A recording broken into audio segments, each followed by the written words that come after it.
There are nights when your entire life shatters in the time it takes to swallow champagne.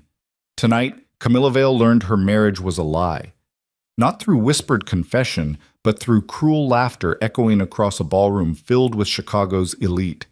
Her billionaire husband just destroyed her in front of 200 people, and she has nowhere left to run. Except into the rain. Except into the darkness. Except toward a stranger in a jazz cafe who will either save her or damn her completely. If you want to see how far desperation can carry a broken woman, stay until the end. Hit that like button and drop your city in the comments so I can see how far this story travels. Now, let me take you back to where it all began. The champagne glass slipped from Camilla's fingers before she even registered the sound of Grant's voice cutting through the music. Crystal exploded against marble in a burst that nobody noticed because her husband was already talking, already smiling that shark smile he wore when closing deals or ruining lives. "My wife, ladies and gentlemen," Grant Holloway announced into the microphone, his arms stretched wide like a game show host revealing a prize. 8 years of dedicated service. Should we tell them what you were before I found you, darling? The ballroom went silent. 200 faces turned toward her. Diamonds glittered under chandeliers, tuxedos and gowns worth more than most people's cars. The scent of imported roses and expensive cologne. Everything perfect, everything poisoned. Camilla stood frozen near the dessert table in the emerald dress Grant had picked out that morning. The dress that made her look like an accessory. The dress she hated. "A nurse," Grant continued, his voice dripping with theatrical warmth that made her stomach turn. "Working double shifts at County General, scrubs covered in God knows what, living in a studio apartment the size of this coat check." Polite laughter rippled through the crowd. Not cruel yet. Just rich people acknowledging the distance between their world and everyone else's. Grant's eyes found hers across the room, cold, calculating, enjoying this. "I turned her into this." He gestured at her like she was a before and after photo. "Gave her everything. This dress, these jewels, this life. And you know what's funny?" He paused for effect. The room leaned in. "She still can't figure out which fork to use." The laughter changed. Sharper now. Crueler. People turning to their neighbors to share the joke. Camilla felt her face burning, felt the emerald dress shrinking around her ribs, felt 8 years of swallowed humiliation rising in her throat like bile. She should have said something, should have walked out, should have thrown the goddamn champagne in his face. Instead, she smiled. That same smile she'd perfected over 8 years of charity dinners and business galas and private moments when Grant reminded her exactly how worthless she'd be without him. The smile that said everything was fine. The smile that kept her safe. Grant winked at her and turned back to his guests, already moving on to the next joke, the next deal, the next moment where he proved he owned every room he entered. Camilla's hands shook. She pressed them against her stomach, feeling the corseted dress dig into her ribs, feeling her pulse hammering against her wrists. Nobody looked at her anymore. The moment had passed. Entertainment delivered. Story told. She backed toward the service hallway, her heels clicking against marble until she hit carpet, until the noise of the party faded into a dull roar behind heavy doors. The hallway smelled like lemon polish and fresh flowers. Neutral territory. Staff only. Her phone buzzed in the tiny purse dangling from her wrist. "Grant, don't embarrass me by leaving early. Smile. Stay until midnight. We'll discuss your behavior at home." Her behavior. Camilla stared at the message until the words blurred. 8 years. 8 years of this. Of being remade. Of being owned. Of being the punchline to jokes she didn't understand until the laughter started. She kept walking. Past the catering staff, past the security checkpoint, past the coat check where a young woman with kind eyes asked if she needed help finding something. "No," Camilla heard herself say. "I'm leaving." "Ma'am, it's pouring outside. Should I call your car?" "No." She pushed through the doors into the night. Rain hit her like a fist. Cold. Violent. Chicago in October didn't mess around. Within seconds, the emerald dress was plastered against her skin. The carefully styled hair collapsing around her face. Mascara running in black rivers down her cheeks. Camilla walked anyway. Down Michigan Avenue. Past designer storefronts reflecting her ruined reflection. Past couples huddled under umbrellas. Past a homeless man who looked at her dress and jewelry and asked if she was okay. She couldn't answer him. Her phone kept buzzing. Grant. then his assistant, then numbers she didn't recognize. People from the party, probably. People wondering where the wife went. People who'd laughed at the fork joke. She turned it off. The rain soaked through to her bones. Her heels filled with water. Somewhere around Randolph Street, she lost one of Grant's diamond earrings and didn't bother looking for it. The city blurred around her. Headlights, neon signs, steam rising from grates. Everything looked like a dream drowning. She had no plan, no destination, just the animal need to keep moving because stopping meant thinking and thinking meant breaking completely. That's when she heard the music, jazz, drifting up from a basement entrance she'd walked past 1,000 times without noticing. A small sign barely visible through the rain, Velvet Hour. Camilla stopped. Water ran into her eyes. Her whole body shook from cold and shock and something deeper than both. The music called anyway. She descended the stairs, leaving puddles on each step. The door was heavy, old wood, no bouncer, no velvet rope, just a brass handle that turned smooth under her frozen fingers. Inside, the world changed. Amber lights. Low ceiling. Maybe 30 people scattered across tables and bar stools. A three-piece band in the corner, saxophone, bass, piano, playing something slow and sad and perfect. The air smelled like bourbon and cigarette smoke that technically wasn't allowed, but nobody seemed to care. Every face turned toward her. The drowned woman in the designer dress. The ghost who'd wandered in from the storm. Camilla stood dripping on the entrance mat, suddenly aware of how insane she must look. Mascara streaked, shoeless on one foot, shaking so hard her teeth chattered. Jesus Christ. The bartender, a woman with silver hair and sleeve tattoos, grabbed a stack of bar towels.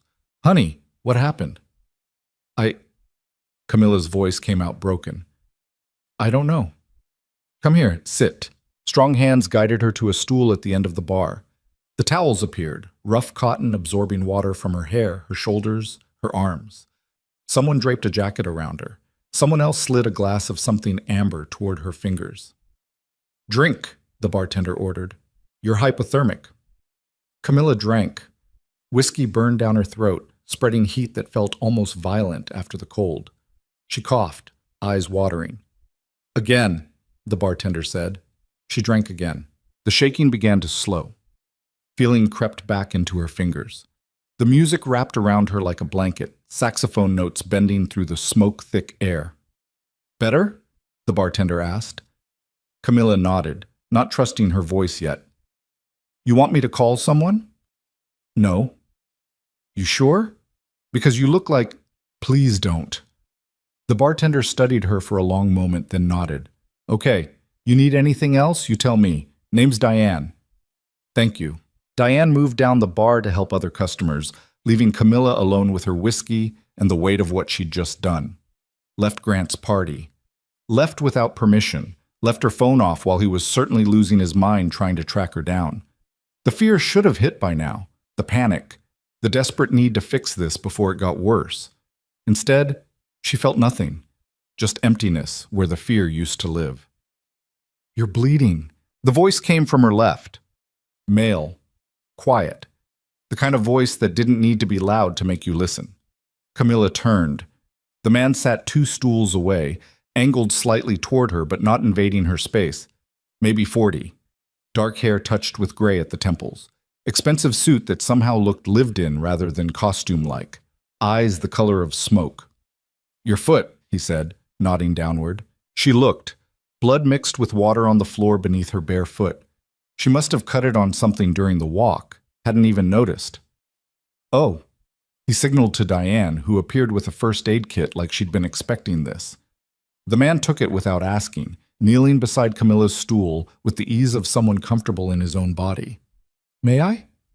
Camilla nodded, too tired to argue. He lifted her foot gently, examining the cut. His hands were warm, steady. No wedding ring, small scar across the knuckles of his right hand. Glass, he said. Not deep. You'll survive. He cleaned the wound with alcohol that stung enough to make her gasp. His eyes flicked up to hers, checking, then returned to his work. Gauze, tape, efficient movements. You do this often? Camilla asked. Fix wounded strangers in jazz clubs? The corner of his mouth lifted slightly. Only on Thursdays. It's Friday. Then you're lucky. He finished wrapping her foot and stood, returning to his stool but not his drink. Just watching her with those smoke-colored eyes that seemed to see things she hadn't meant to show. Thank you, Camilla said. You're welcome. Silence stretched between them, filled by saxophone and the murmur of conversation from other tables. Not uncomfortable, just present. I'm Camilla. Lucienne. He didn't offer a last name. Didn't ask for hers. Didn't ask why she'd stumbled in looking like she'd barely escaped something. Just sat there existing beside her without demanding anything. It was the kindest thing anyone had done for her in years. Bad night? He asked eventually. Camilla laughed, a sound too sharp to be humor. You could say that. Want to talk about it? No? Good. Talking's overrated. He signaled to Diane, who brought 2 more whiskeys. Lucien slid one toward Camilla without looking at her. His attention focused on the band now launching into something darker, something that felt like 3 a.m. and bad decisions. They sat in silence for 3 songs. Camilla felt her breathing slow, felt the whiskey settling warm in her chest, felt the bizarre safety of sitting next to a stranger who asked for nothing and offered exactly what she needed, space to exist without performing. I should go, she said finally, though she had no idea where. Where? I don't know. Then stay. It wasn't a command, just a suggestion. A door left open. Camilla looked at him, really looked. The expensive suit, the scar on his hand, the way Diane had brought him whiskey without asking what he wanted, the way the other patrons gave his section of the bar a respectful distance. This was a man people noticed, a man who carried weight. Who are you? She asked. Lucien smiled, but it didn't quite reach his eyes. Someone who knows what it looks like when a person's running from something worse than rain. The truth hit like a slap. He saw her. Not the dress. Not the jewelry that probably cost more than most people made in a year. Not the carefully constructed shell Grant had built around her. He saw the fractures underneath. I'm nobody, Camilla said quietly. Just someone who made very bad choices for a very long time. Then you'll fit right in here? Lucien raised his glass slightly. To bad choices and second chances. Camilla lifted hers. The crystal clinked soft in the dim light. They drank. The band shifted into something slower. People began drifting toward a small, clear space near the piano, swaying together in the low light. Couples mostly. A few solo dancers just feeling the music. You dance? Lucien asked. Not in a long time. Shame. He stood, offering his hand. Not demanding, just offering. Camilla stared at that hand, scarred, steady, attached to a stranger she'd met 20 minutes ago, a stranger who'd bandaged her foot and bought her whiskey and asked for absolutely nothing in return. Grant's voice echoed in her memory. We'll discuss your behavior at home. Her behavior, her choices, her life that wasn't really hers at all. Camilla took Lucien's hand. He led her to the small, cleared space and pulled her close. Not too close. Just enough. His hand settled warm against her lower back. Her palm pressed against his shoulder, feeling solid muscle beneath expensive fabric. They moved to the music. No fancy steps, no performance. Just 2 people swaying in the amber dark while saxophone notes bent around them like smoke. You're shaking again, Lucien said quietly near her ear. I know. Still cold? No. He didn't ask what then. Just held her a little tighter, letting her body remember what it felt like to be touched without possession, to be held without ownership. Camilla closed her eyes. Let the music carry her. Let this strange man's steadiness anchor her. Let herself exist in this moment without thinking about the next one, the next consequence, the next price she'd have to pay. Thank you, she whispered. For what? Not asking questions. Lucien's hand moved slightly against her back. Sometimes surviving one bad night depends on a single person deciding you matter. The words cracked something in her chest. Camilla pressed her face against his shoulder, hiding sudden tears in expensive fabric that smelled like cedar and rain. He didn't pull away. Didn't make her look at him, just kept moving slowly to the music while she fell apart as quietly as possible. The song ended. Another began. They kept dancing. Somewhere during the 3rd song, Camilla's phone vibrated in her soaked purse. Once, twice, 15 times in rapid succession. Grant losing his mind, Grant mobilizing resources, Grant doing what Grant did best, taking control. Lucian felt her tense. You need to go? I don't know. That's not a no. Camilla pulled back enough to look at him. His face was calm, patient, no judgment in those smoke-colored eyes. I left my husband tonight, she heard herself say, in front of 200 people at his birthday party. He's probably looking for me right now. Is that a problem? He's very powerful. So am I. It wasn't a boast, just a fact delivered in that same quiet voice. Camilla studied him. The expensive suit, the scar. The way everyone in this place treated him with careful respect. The ease with which he'd helped her without hesitation. What do you do? She asked. Lucian smiled slightly. I solve problems. What kind of problems? The kind your husband probably has right now. The words should have scared her, should have sent her running. Instead, they settled into her chest like an answer to a question she hadn't known how to ask. I can't go back there, Camilla said. To the penthouse, to him. I can't do it anymore. Then don't. It's not that simple. It is exactly that simple. Lucian's hand tightened slightly on her waist. You decide you're done. You walk away. Everything else is just details. He'll come after me. Let him. The confidence in those two words made her dizzy. Or maybe that was the whiskey, or the shock catching up, or the sheer insanity of standing in a stranger's arms talking about burning her entire life down.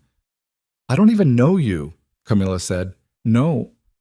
But you trusted me enough to let me touch your blood, to dance with me, to tell me the truth.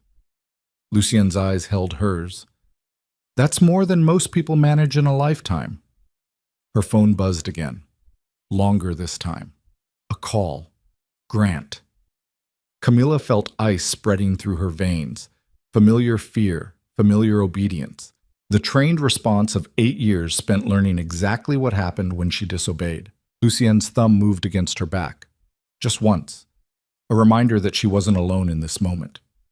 You don't have to answer, he said quietly. He'll send people to find me. Let him try. The phone stopped buzzing. Silence rushed back in, filled by jazz and breathing and the pounding of Camilla's heart. She made a choice. Camilla pulled her phone from the soaked purse, Grant's name still glowing on the screen with 7 missed calls. 8, 9. She turned it completely off. Not silent. Off. The screen went dark. Okay, she whispered. Okay. Lucian nodded once, then released her. Come with me.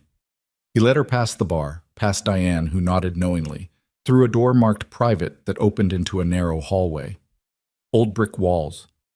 Vintage photographs of jazz legends. A staircase leading up. Where are we going? Camilla asked. Somewhere safe. Somewhere he can't find you tonight. Lucian paused, turning to face her. Unless you'd rather I call you a cab to anywhere else. I have nowhere else. Then you stay with me until you do. It was insane. Following a stranger. A man she'd met an hour ago. A man who just casually suggested he could protect her from Grant Holloway's considerable reach. But standing in that hallway, wearing a ruined dress and one bandaged foot, having just turned off her phone for the first time in 8 years. Insanity felt like the sanest option she had left. Okay, Camilla said. Lucian smiled, a real one this time, reaching his eyes. Good, let's go. They climbed the stairs into another world. The room above Velvet Hour was nothing like the jazz club below. Modern, minimalist, floor-to-ceiling windows overlooking the rain-soaked city, leather furniture, a kitchen that looked barely used, everything expensive but understated. You live here? Camilla asked. Sometimes. Lucian moved to a closet, pulling out clothes. Showers through there. These will be too big, but they're clean and dry. He handed her sweatpants and a t-shirt that probably cost more than her ruined dress. Camilla took them, her fingers brushing his. Why are you helping me? Lucian met her eyes. Because tonight, you needed someone too. Tomorrow, we'll figure out the rest. He turned away, giving her privacy to process, to breathe, to exist without scrutiny. Camilla walked to the bathroom on shaking legs, closed the door, stared at herself in the mirror. The woman looking back was unrecognizable. Mascara streaked, hair plastered, dress clinging, diamond necklace worth $50,000 sitting against skin marked by Grant's casual cruelty. She stripped it all off. The dress, the jewelry, the last 8 years. The shower ran hot enough to hurt. Camilla stood under the spray until she couldn't tell tears from water, until her skin turned pink, until she felt almost human again. When she emerged wrapped in a towel, she found the clothes Lucian had given her folded on the counter. And next to them, a small first aid kit and a handwritten note. Take your time. I'll be outside when you're ready. You're safe here. Camilla, dressed in his clothes that smelled like cedar and safety, wrapped the towel around her wet hair, walked back out into the living room. Lucien stood by the windows, silhouetted against the city lights, phone pressed to his ear. I don't care what it costs, he said quietly. Find out everything about Grant Holloway, property, accounts, business dealings, legal vulnerabilities, everything, by morning. He ended the call and turned, seeing her watching. Making arrangements, he said simply. For what? For making sure you stay disappeared as long as you need to. Camilla's throat tightened. You don't have to do this. I know. Then why? Lucien crossed the room slowly, stopping just close enough. Because I've spent my entire life watching powerful men destroy people who couldn't fight back. And tonight, I'm choosing not to watch anymore. The weight of those words settled between them. Who are you really? Camilla asked again. Someone who can help, if you'll let me. Outside, the city glittered through rain. Somewhere out there, Grant was mobilizing his empire, calling lawyers, calling police, calling everyone who owed him favors. But here, in this room above a hidden jazz club, Camilla felt something she hadn't felt in 8 years. Hope. And it terrified her more than anything Grant had ever done. I should warn you, she said quietly. He's not going to stop looking for me. Lucian's eyes held hers, smoke and steel and absolute certainty. Good, he said. I'm counting on it. Camilla woke to unfamiliar silence. No traffic noise. No city hum bleeding through triple-paned penthouse windows. Just quiet so complete it pressed against her eardrums like water. She opened her eyes to dawn light filtering through floor-to-ceiling glass, illuminating a room she didn't recognize. Gray walls. Minimalist furniture. A door cracked open showing marble tile. Then it all came back. The party. The rain. Lucien. She sat up fast, heart hammering, the borrowed t-shirt twisted around her ribs. Her mouth tasted like whiskey and bad decisions.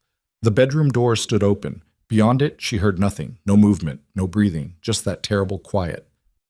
Camilla swung her legs over the side of the bed, feeling carpet soft beneath her bandaged foot. The gauze Lucien had wrapped last night was still clean, still tight. Professional work. She found him in the kitchen, standing at the counter with his back to her, wearing different clothes now, dark jeans, black sweater, a phone pressed to his ear. Speaking in Italian, low and rapid, the words flowing like water over stone. He turned as she approached, eyes finding hers. Held up one finger. Wait. Sì. Capisco. No, voglio tutto entro mezzogiorno. Yes, I understand. No, I want everything by noon. He ended the call, setting the phone down with deliberate care. Coffee? Please. He poured from a French press into a mug that probably cost more than her first car. Handed it to her black. Somehow knew she didn't take cream or sugar. Camilla wrapped both hands around the warmth, needing something to hold on to. What time is it? 6:30? You've been awake long? I don't sleep much. Lucien leaned against the counter, studying her, not leering, just observing. How's the foot? Fine. Better. She sipped coffee that tasted like it cost exactly as much as the mug. Thank you for last night, for all of it. You already thanked me. I know. I'm saying it again. Silence stretched between them, not comfortable anymore. Morning light made everything sharper, more real. Last night had been rain and whiskey and desperation. This was daylight and consequences, and the slow realization that she'd spent the night in a stranger's apartment. A stranger who was currently making calls in Italian about her husband.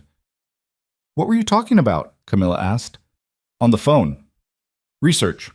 On Grant. Yes. And? Lucien's expression didn't change.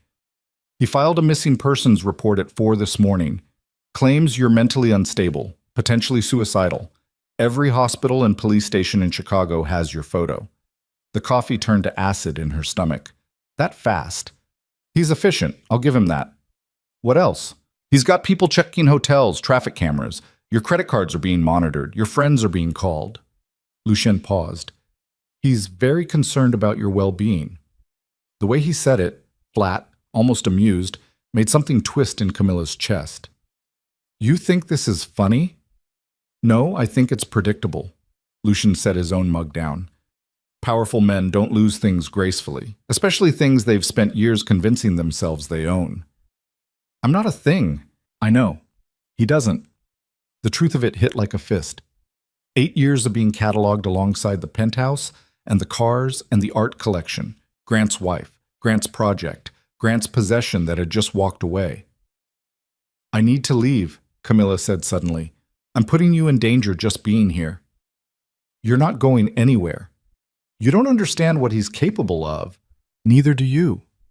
Lucien's voice stayed calm, but something shifted in his eyes. Something cold. Sit down, Camilla. It wasn't a request. She sat at the kitchen island, coffee sloshing slightly. Her hands shook. Lucien moved to the windows, looking out at the city waking up below. Grant Holloway owns 3 real estate development companies, sits on 4 corporate boards, has connections to half the aldermen in Chicago and at least 2 judges. He turned. Am I missing anything? How do you... I told you, I solve problems. Can't solve them without understanding them first. He crossed back to her, leaning against the counter close enough that she could smell cedar. Your husband is powerful, connected, used to getting his way, but he's not invincible. You don't know him. I know men like him. I've buried men like him. Lucien's voice dropped. The question isn't whether Grant can hurt you. He can. The question is whether you're going to let him. Camilla stared at him. At this man who'd appeared out of nowhere 12 hours ago and was now calmly discussing burying people. The words should have terrified her, should have sent her running. Instead, they settled into her bones like an answer she'd been waiting for. Who are you really? She asked for the 3rd time. Lucien smiled slightly. You keep asking that. You keep not answering. Fair. He studied her for a long moment. I'm someone who built an empire in places polite society pretends don't exist. I solve problems that lawyers can't touch and police won't acknowledge. People come to me when they've exhausted every legal option and still need help. You're a criminal, by some definitions, by legal definitions. Those too. No shame in his voice, just fact. Does that scare you? It should have. God, it should have. No, Camilla heard herself say. That scares me less than going back to Grant. Something flickered across Lucien's face. Approval, maybe, or recognition. Good, he said, because going back isn't an option anymore. What do you mean? I mean, your husband declared war the moment he filed that police report. Painting you as unstable, potentially dangerous to yourself, that's not concern. That's strategy. He's building a legal framework to have you committed if you surface. The room tilted. Camilla gripped the counter edge. He can't do that. He can if he has the right doctors, the right paperwork, the right judge signing off. Lucien's voice stayed steady. Involuntary psychiatric hold. 72 hours to start. Long enough to get you somewhere he controls, somewhere you disappear. You're lying. I'm not, and you know it. She did. Deep down, she'd always known Grant was capable of this. The control freak who counted her calories, who chose her clothes, who monitored her phone calls and tracked her location and made sure she understood exactly how much she owed him. Of course, he'd have contingencies for her if she ever tried to leave. I can't fight him, Camilla whispered. I have nothing. No money. No lawyers. No... You have me. The words hung in the air between them. Why? Camilla looked up at him. Why would you do this? You don't know me. I'm nobody. I'm just... You're someone who walked into the rain rather than swallow one more piece of humiliation. Lucien's eyes held hers. That's not nobody. That's someone worth fighting for. Her throat closed. Tears burned behind her eyes, but she refused to let them fall. "What do you want from me?" she asked. "There's always a price. Always something. Right now, I want you to eat breakfast, take a shower. Let me handle the immediate crisis." He pushed away from the counter. "Later, we'll discuss what comes next." "That's not an answer." "It's the only one you're getting today." Lucian moved past her toward the hallway, then stopped. "One more thing. You can't contact anyone from your old life, not friends, not family, not work. Anyone you reach out to, Grant will use to find you, understood?" Camilla nodded numbly. "Good. There's clothes in the closet that should fit. Help yourself." He started walking again. "Lucien," he turned. "What are you going to do?" His smile was cold enough to frost glass. "I'm going to remind your husband that Chicago has more than one king." Then he was gone, leaving Camilla alone with her coffee and the slow realization that she'd just traded one dangerous man for another. The difference was, this one seemed to be on her side. Maybe.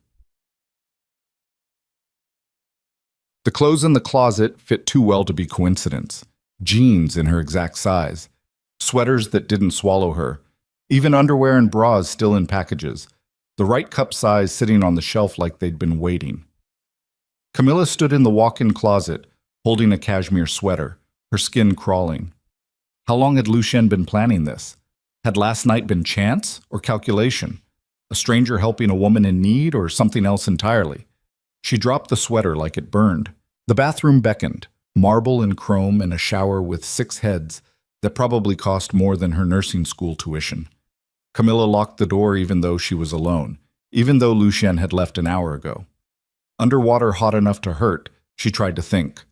Grant would be mobilizing everything, his lawyers, his connections, his money. He'd paint her as crazy, unfit, dangerous. He'd use every tool in his arsenal to bring her back under control. And she had nothing except a gangster's protection and clothes that fit too perfectly. The spiral pulled her down. What had she done? Running into the night was one thing. Staying hidden with a man who casually discussed burying people was something else entirely. Camilla pressed her forehead against tile, breathing steam. She'd made her choice last night when she turned off her phone, when she followed Lucien upstairs, when she decided that anything was better than going back. Now she had to live with it. Lucien returned at noon carrying bags from a restaurant Camilla didn't recognize. "Lunch," he said, setting containers on the counter. "You need to eat." "I'm not hungry." "Eat anyway." He unpacked pasta that smelled like garlic and butter and expensive ingredients, set out plates, forks, napkins, efficient movements that suggested he'd done this before. Camilla sat at the island, watching him. "The clothes in the closet. What about them?" "They fit me perfectly. That's generally the goal with clothing." "How did you know my size?" Lucien looked up from dividing pasta. "I'm observant." "Bullshit." His eyebrow raised slightly. "Excuse me?" "Those aren't guesses. Those are exact measurements." Camilla's voice hardened. "How long have you been watching me?" For the first time since she'd met him, Lucien hesitated. "Answer me," she demanded. He set down the serving spoon, wiped his hands on a dish towel, turned to face her fully. 3 months, he said. The room spun. "What?" "Grant came to my attention 3 months ago through a business associate. I started looking into his operations, his vulnerabilities." Lucien's expression stayed neutral. "You were part of that research." "Research." The word tasted like poison. "You researched me." "I researched everyone connected to him?"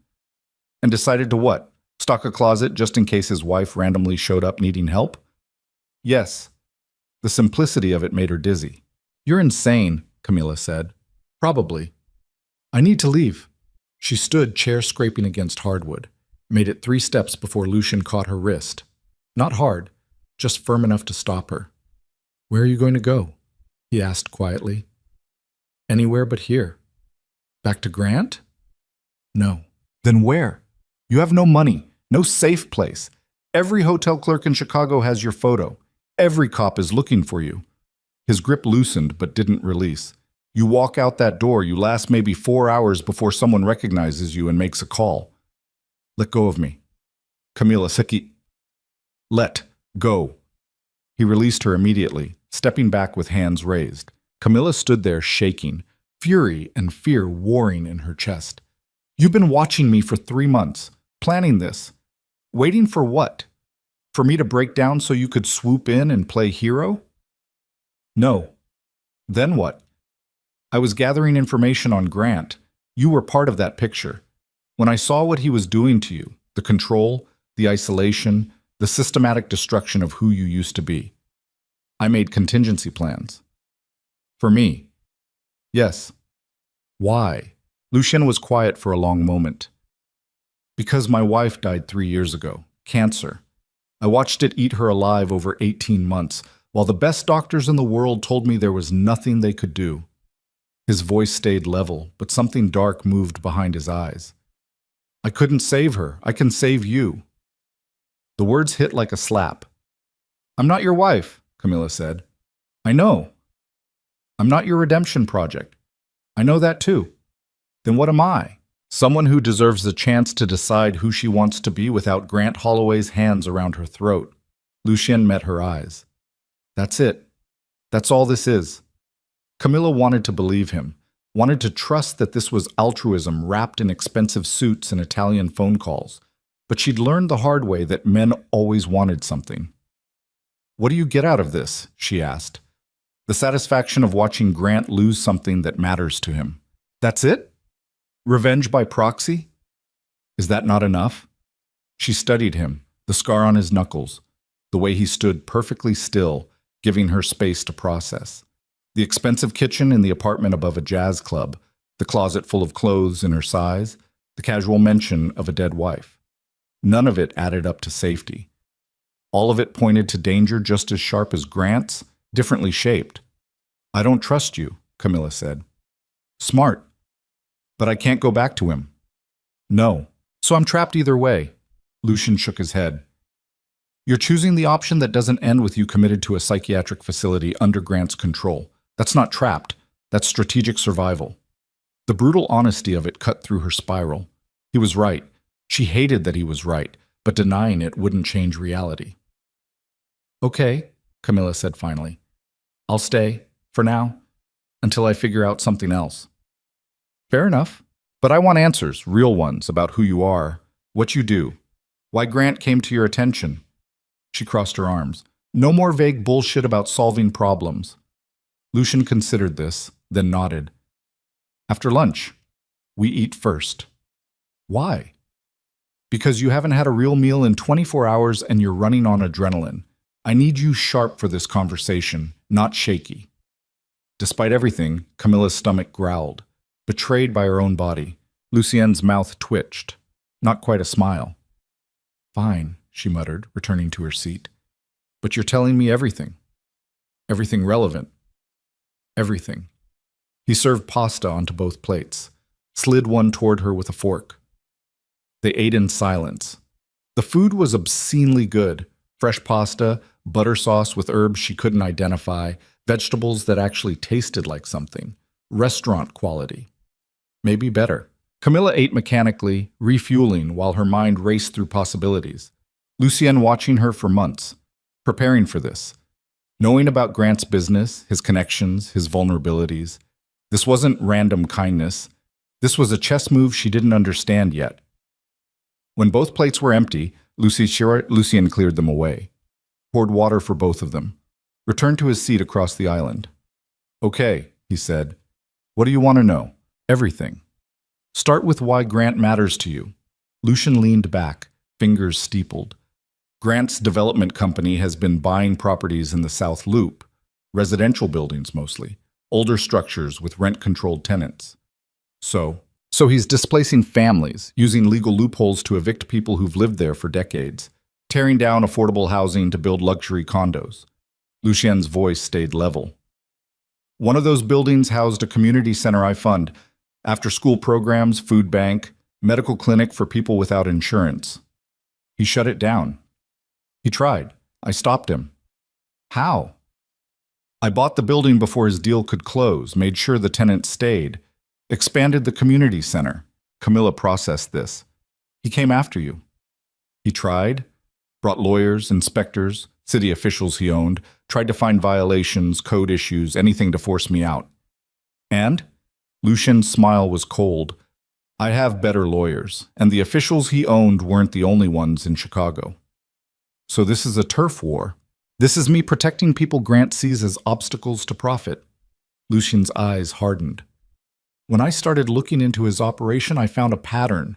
Buy cheap, displace poor, build expensive, repeat, always legal, always brutal. And you found me in that research. I found you at his side during property tours, photographed at galas, quoted in society pages about charity work. He paused. Then I looked closer, noticed how you never smiled in candid shots, how you stood just slightly behind him in every photo, how your public appearances decreased over time until you barely existed outside the penthouse. Camilla's throat tightened. You saw all that. I see patterns. It's what I do. So you what? Decided to save me? Just in case? I decided that if Grant's wife ever ran, she'd need help he couldn't reach. So I prepared. Lucien shrugged. Last night you ran. Here we are. It made terrible sense. Clinical, strategic. Nothing to do with kindness and everything to do with finding Grant's weakness and exploiting it. She was the weakness. I'm leverage, Camilla said. You're a person. A person you're using against my husband. Ex-husband, Lucien corrected. And yes, if that bothers you, the door's unlocked. His bluntness was almost refreshing after 8 years of Grant's manipulative doublespeak. What happens now? Camilla asked. Now I keep you hidden while my people gather evidence on Grant's operation, financial crimes, bribery, fraud, everything that'll stick in federal court. How long? Weeks, maybe months. And I just hide here? In this apartment? No, too exposed, too predictable. Lucien stood. I have somewhere else. Somewhere Grant will never think to look. Where? Somewhere I actually live. They left at dusk. Lucien drove a black SUV with windows tinted dark enough to be illegal. Camilla sat in the passenger seat wearing a baseball cap and sunglasses, feeling ridiculous and terrified in equal measure. The city blurred past. Downtown giving way to industrial zones, then suburbs, then something that looked almost rural. Trees thickened. Houses spread further apart. Where are we going? Camilla asked. Lake Michigan, North Shore. That's an hour away. 90 minutes. Good for keeping distance. They drove in silence, Lucien's hand steady on the wheel, his attention split between the road and his mirrors. Checking for tails. Always watching.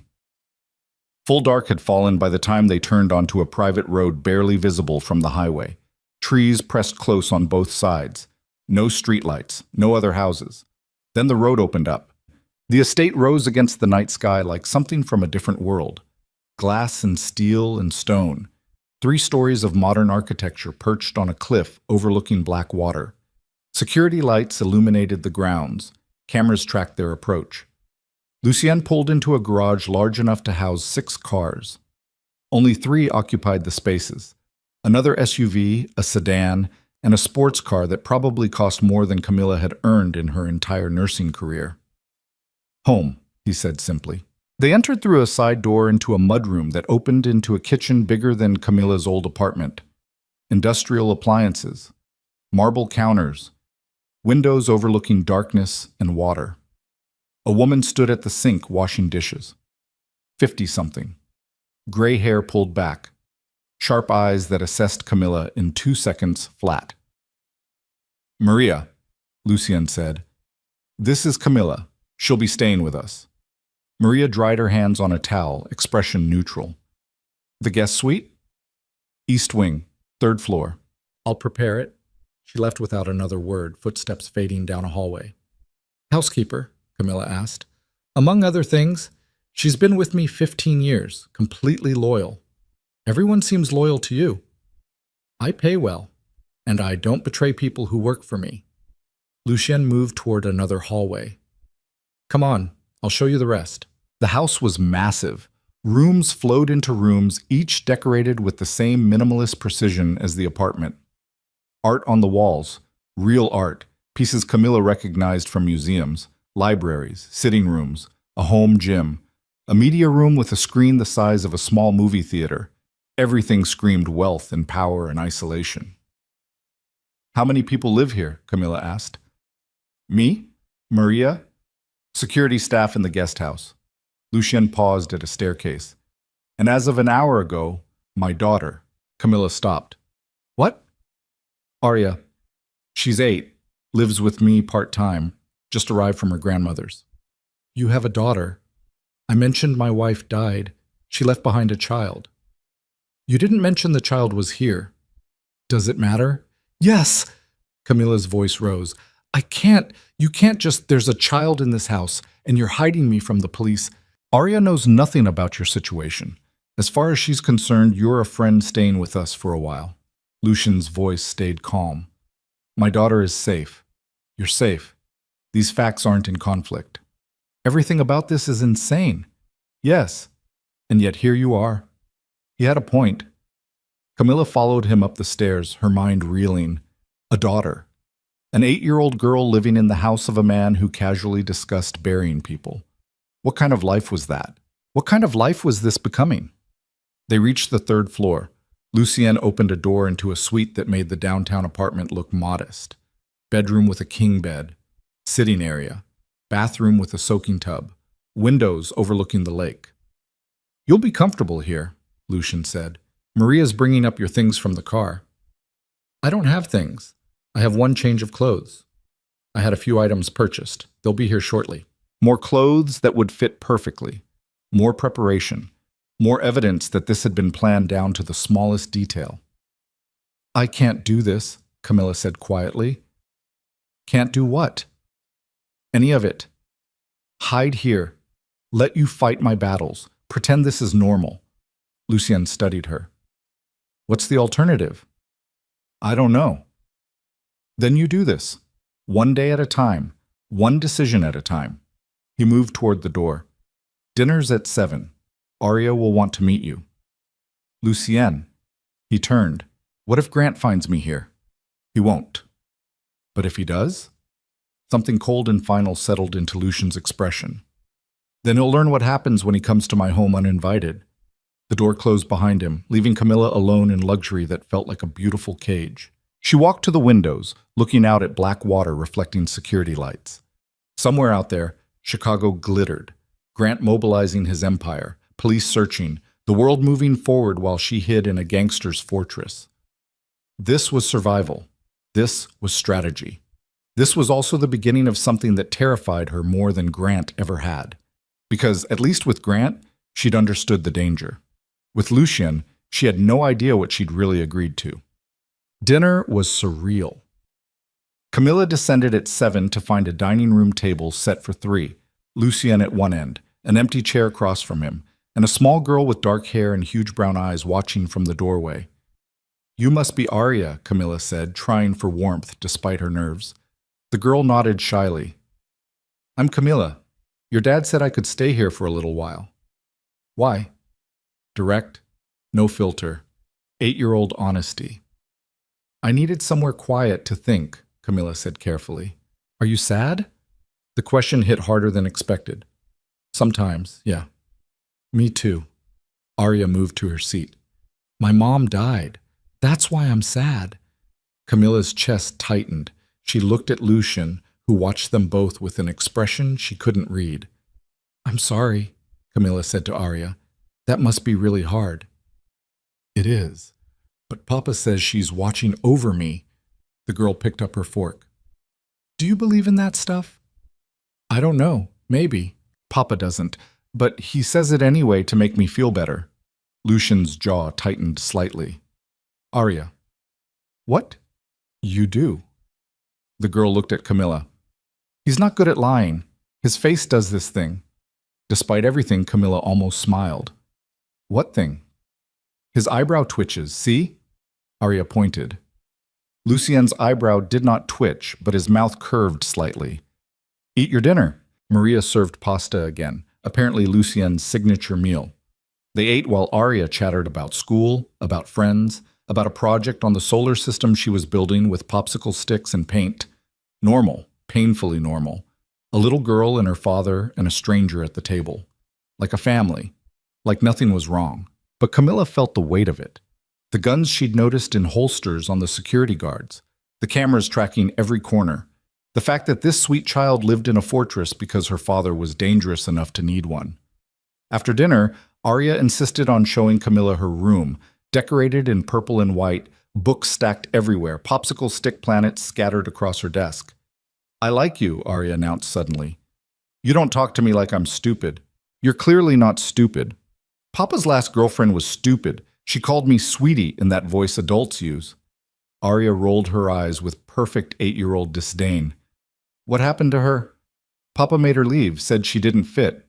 Arya flopped onto her bed. "Do you fit?" The question lodged in Camilla's throat. "I don't know yet." "You should try. It's nice having someone here who's not a guard or Maria." The girl's eyes were too old for her face, too knowing. "It gets lonely." Camilla sat on the edge of the bed. "I bet it does." "Papa tries, but he's always working, always on the phone." Arya picked at her comforter. "Do you have kids?" "No." "Do you want them?" "I don't know. I never really thought about it." "Why not?" "Because Grant never wanted children. Because children meant less control. Because the thought of bringing a life into that penthouse prison made her want to vomit." "It's complicated," Camilla said. "Adults always say that when they don't want to explain." "Fair point." A knock at the door. Lucien appeared, leaning against the frame. "Bedtime, Arya." "It's only 8:30. School tomorrow. You know the rules." Arya groaned dramatically but started getting ready, shooing them both out while she changed into pajamas. Lucien walked Camilla toward the stairs. "She likes you." "She's lonely." "Yes." "This isn't healthy, raising a child in a fortress. Neither is raising her in the city where my enemies know her face." Lucien's voice hardened. "I do the best I can with what I have." "Which is billions of dollars and armed guards."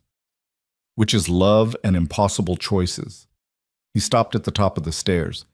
"You think I want her growing up like this?" "Then change." "And do what? Abandon everything I've built? Let the people who depend on me fend for themselves?" Lucien's eyes flashed. "The world isn't that simple, Camilla. Neither is raising a child in a crime empire. You've been here 6 hours. Don't presume to lecture me on my daughter." The words were sharp enough to draw blood. Camilla stepped back. "You're right. I'm sorry. It's none of my business." Lucien's expression softened slightly. "She needs normal. Needs people who aren't guards or staff. If you can give her a few moments of that while you're here, I'd appreciate it." "I'll try." He nodded, then headed back to Arya's room for good-night routines. Camilla retreated to her suite, closing the door on the impossible situation she'd fallen into. A gangster. His daughter. A missing persons report. And her, caught in the middle of something she didn't understand and couldn't escape. She stood at the windows again, looking out at nothing. Somewhere in the darkness, her phone buzzed to life on the nightstand. Lucien must have turned it on. 17 missed calls from Grant. 42 text messages, the most recent. "I know you're scared. Come home. We'll fix this together. I love you." Camilla's hands shook. She'd seen this playbook before. Anger, then concern, then love bombing, cycling through every tool in his arsenal to bring her back. But underneath the pretty words was the truth. If she went back, she'd never leave again. She turned the phone off, threw it in a drawer, made her choice for the second time in 24 hours. Whatever happened next, she was done being Grant Holloway's possession, even if it meant becoming Lucien Moretti's weapon instead. But 3 days passed in strange suspension. Camilla existed in the estate like a ghost. Mornings with coffee watching the lake. Afternoons reading in the library while Lucien worked behind closed doors. His voice rising occasionally in Italian or English, always controlled, always commanding. Evenings with Arya, who attached herself to Camilla like a barnacle, chattering about school and friends, and the million thoughts bouncing around her 8-year-old brain. Maria watched everything with neutral eyes, cooking meals and managing the house, and never asking questions Camilla couldn't answer. Security guards patrolled the grounds. Cameras tracked movement. The fortress stayed locked, and Camilla slowly went insane from inactivity. On the fourth day, she cornered Lucien in his office. He looked up from 3 computer screens and a phone call, eyebrow raised. "I need to do something," Camilla said. Lucien held up one finger. "Wait." Finished his call. Set the phone down. "Such as?" "Anything. Work. Help Maria. Something besides reading books and playing with your daughter." "Aria likes you." "I like her too. That's not the point." "What is the point?" Camilla moved into the office, closing the door. "The point is I'm going crazy hiding here. I need purpose. She stopped, searching for words. "I used to be a nurse. I used to help people. Now I'm just waiting. Waiting to be safe. Waiting to exist again." Lucien studied her. "What do you want to do?" "I don't know. But there has to be something." He was quiet for a moment, then pulled up something on one of his screens. "The community center I mentioned. The one Grant tried to shut down." "What about it?" "They run a free clinic 3 days a week. Always need medical staff." Lucien glanced at her. "You still licensed?" "Yes, but I haven't practiced in years." "Skills don't disappear." Hope flickered in her chest. "You're serious?" "It's volunteer work. Low profile. Most patients are undocumented or uninsured, so they don't ask questions." Lucien leaned back. "You'd need to use a different name. Keep your head down. But if you want to help people, it's an option. Grant would never think to look there." "Exactly." Camilla's mind raced. Real work, real purpose, a reason to exist beyond hiding. "When can I start?" "Tomorrow, if you're sure." "I'm sure." Lucien nodded. "I'll make arrangements." She turned to leave, then stopped. "Thank you." "Don't thank me yet. The clinic's in rough shape. You'll be working with limited supplies, difficult cases, and people who have every reason not to trust anyone in authority. So basically like County General, but with less bureaucracy." His mouth twitched, almost a smile. "Something like that." The clinic was everything Lucien had warned, and nothing she expected. Set in the basement of the community center in a neighborhood where English was a 3rd or 4th language, the space consisted of 3 exam rooms, a waiting area with folding chairs, and supplies that looked like they'd been scavenged from hospital donations and garage sales. The staff was 2 nurses, 1 part-time doctor, and a rotating cast of volunteers who did intake and translation. Camilla walked in wearing jeans and a sweater, her hair pulled back, using the name Maria Reyes. The head nurse, Carmen, looked her up and down. "You're Lucien's friend?" "Yes." "He says you have ER experience." 8 years. Haven't practiced in a while, though." "Can you start an IV?" "Yes." "Stitch a wound?" "Yes." "Work with patients who don't speak English and don't trust you?" "I'll manage." Carmen grunted. "We'll see. Clinic opens in 10 minutes. You're on intake and basic care. Anything complicated, you get me or Dr. Santos. Clear?" "Clear." The next 6 hours were chaos. Patients flooded in the moment doors opened. Construction workers with infected cuts, kids with ear infections, elderly patients with blood pressure through the roof, a woman in labor who didn't make it to the hospital in time, delivering a healthy baby girl on an exam table while Camilla coached her through breathing and Carmen handled the medical logistics. It was messy and desperate and the most alive Camilla had felt in 8 years. She fell back into rhythms her body remembered, checking vitals, reading symptoms, offering comfort in broken Spanish and hand gestures and the universal language of actually giving a damn. By the time they closed at 8, Camilla was exhausted, sweating, her clothes stained with God knew what, and she felt like herself again. Carmen found her cleaning the last exam room. Not bad for someone who hasn't practiced in years. "Thanks. Lucien send a lot of people here?" "I don't know. Does he?" "Sometimes. People who need help off the books." Carmen's eyes were sharp. "You running from something?" Camilla met her gaze. "Isn't everyone?" "Fair." Carmen handed her a clinic schedule. "You want to come back?" "Yes." 3 days a week, same hours. We don't pay." "I don't need payment." Carmen nodded slowly. "Okay, Maria. See you Thursday." Walking out into the night, Camilla felt lighter than she had in days. Real work, real purpose, real people who needed help and didn't care about her past or her name or the billionaire hunting for her across the city. Lucien's car waited at the curb, one of his security guards behind the wheel. She slid into the back seat, still riding the high of actually being useful. "How was it?" the guard asked. Young guy, maybe 25, polite. "Good, really good." They drove back to the estate in silence. Camilla watched the city blur past, lights and movement and life happening while she existed in the margins. But for the first time since leaving Grant, those margins felt like freedom instead of hiding. When they pulled up to the house, Lucian stood on the front steps waiting. Camilla climbed out, suddenly self-conscious about her disheveled appearance. "Well?" he asked.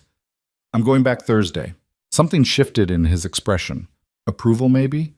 Or relief? "Good," he said simply. They walked inside together, Camilla heading for the stairs and a desperately needed shower. "Camilla." She turned. Lucien stood in the hallway, backlit by the chandelier, looking almost human for once. "I'm glad you found something," he said quietly. "Me too." She climbed the stairs, stripped off her filthy clothes, stood under water hot enough to scald. For 8 years, Grant had slowly dismantled everything she used to be. The nurse, the helper, the person who cared. Now, piece by piece, she was building it back. And she had Lucien Moretti, dangerous, calculating, impossible, to thank for it. The irony wasn't lost on her. The call came at 3 a.m. on her 10th day at the estate. Camilla woke to shouting, footsteps pounding through hallways, car engines roaring to life outside. She threw on clothes and ran downstairs to find controlled chaos, guards moving with weapons drawn, Maria hustling Arya toward a panic room Camilla hadn't known existed. And Lucien in the center of it all, phone pressed to his ear, his voice ice. "How many?" he demanded. Pause. "Where exactly?" Pause. "Lock it down. Nobody in or out until I say." He ended the call, eyes finding Camilla. "Get back upstairs." "What's happening?" Grant made a move, sent people to the clinic. Her blood turned to slush. "When?" "Hour ago. They've been watching it for days. Saw you leave tonight." "They know where I am?" "They know you're connected to the clinic. They don't know about here. Yet." Lucien moved toward the door. "But we're not taking chances." "Where are you going?" "To remind Grant that there are consequences for coming after what's mine." The possessiveness in those words should have bothered her. Instead, it ignited something fierce in her chest. "I'm coming with you," Camilla said. "No." "It's my fight. It's my city." Lucien's. Ian stopped at the door, turning to face her fully. "You want to help? Stay here. Keep Arya calm. Let me handle this." "Handle it how?" His smile was a blade.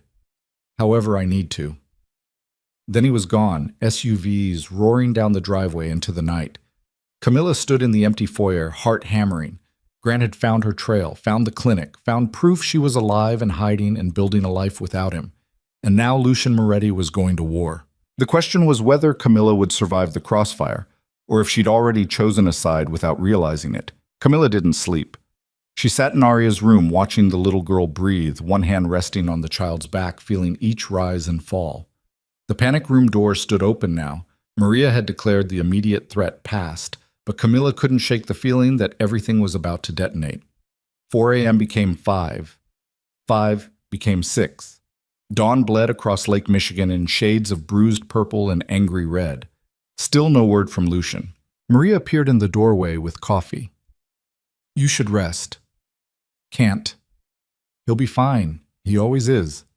"You don't know that." Maria's expression softened slightly. "I've worked for Lucien Moretti for 15 years. I've seen him walk into worse situations than this and come back without a scratch." She set the coffee on the nightstand. "Have faith. Faith in a man who solved problems by burying people. Faith in a gangster who'd been watching her for months before orchestrating her rescue. Faith in someone she'd known for less than 2 weeks. Camilla's laugh came out hollow. "I don't even know what I have faith in anymore." "Then have faith that he protects what's his." There was that word again. His. As if Camilla had become another possession in Lucien's carefully curated collection. Different from Grant's ownership, maybe, wrapped in kindness and protection instead of cruelty and control. But possession nonetheless. The sound of car engines cut through the morning quiet. Camilla was on her feet instantly, racing downstairs with Maria close behind. The front door opened. Lucien walked in looking exactly the same as when he'd left. Suit pristine, expression controlled, not a hair out of place. Behind him, two of his guards carried someone between them. Someone bleeding. Someone wearing a suit that costs more than most people's rent. Camilla's world tilted. "Grant," she breathed. Lucien's eyes found hers, cold, empty. "Get Arya out of the house." Maria moved immediately, heading back upstairs. Camilla stood frozen as the guards dragged Grant past her toward what looked like a wine cellar entrance. Her husband, ex-husband, barely conscious, one eye swollen shut, blood streaming from his nose, and a cut above his eyebrow. He saw her. Recognition flared through the pain. "Camilla," Grant croaked, "help me." Every instinct screamed to move, to help.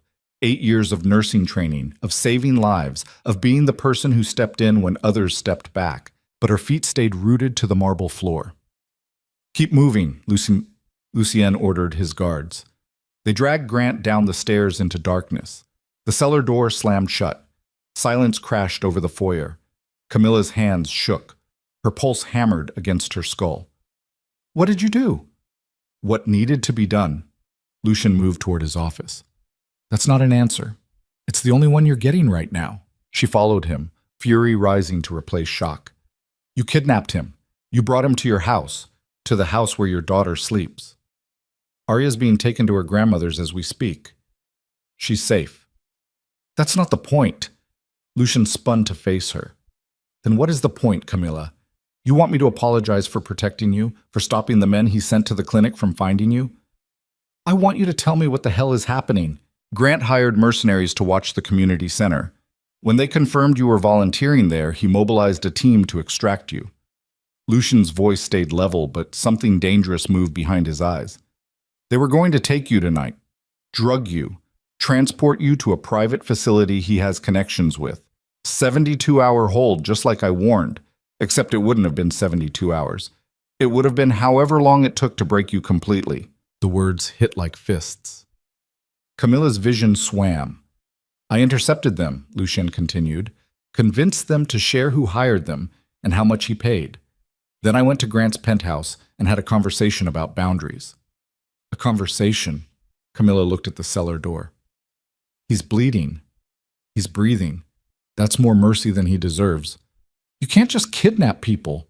"I can do whatever I want in my city," Lucien's voice dropped. "And right now, what I want is Grant Holloway understanding that you are under my protection, that coming after you means going through me, that he picked a fight with the wrong man." The possessiveness again. The casual certainty that he could take someone, hurt someone, keep someone locked in his basement because they'd threatened his interests. Camilla backed away. "You're insane." "I'm effective. You're a criminal. We established that already." Lucien moved closer. "What did you think would happen, Camilla?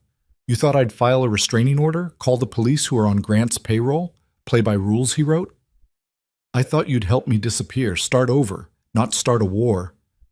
Grant started the war when he sent men to take you against your will. I'm finishing it. By becoming exactly like him?" The words hung between them, sharp enough to cut. Lucien's expression went cold. "I am nothing like Grant Holloway." "Really? Because right now you both seem pretty comfortable deciding what happens to me without asking.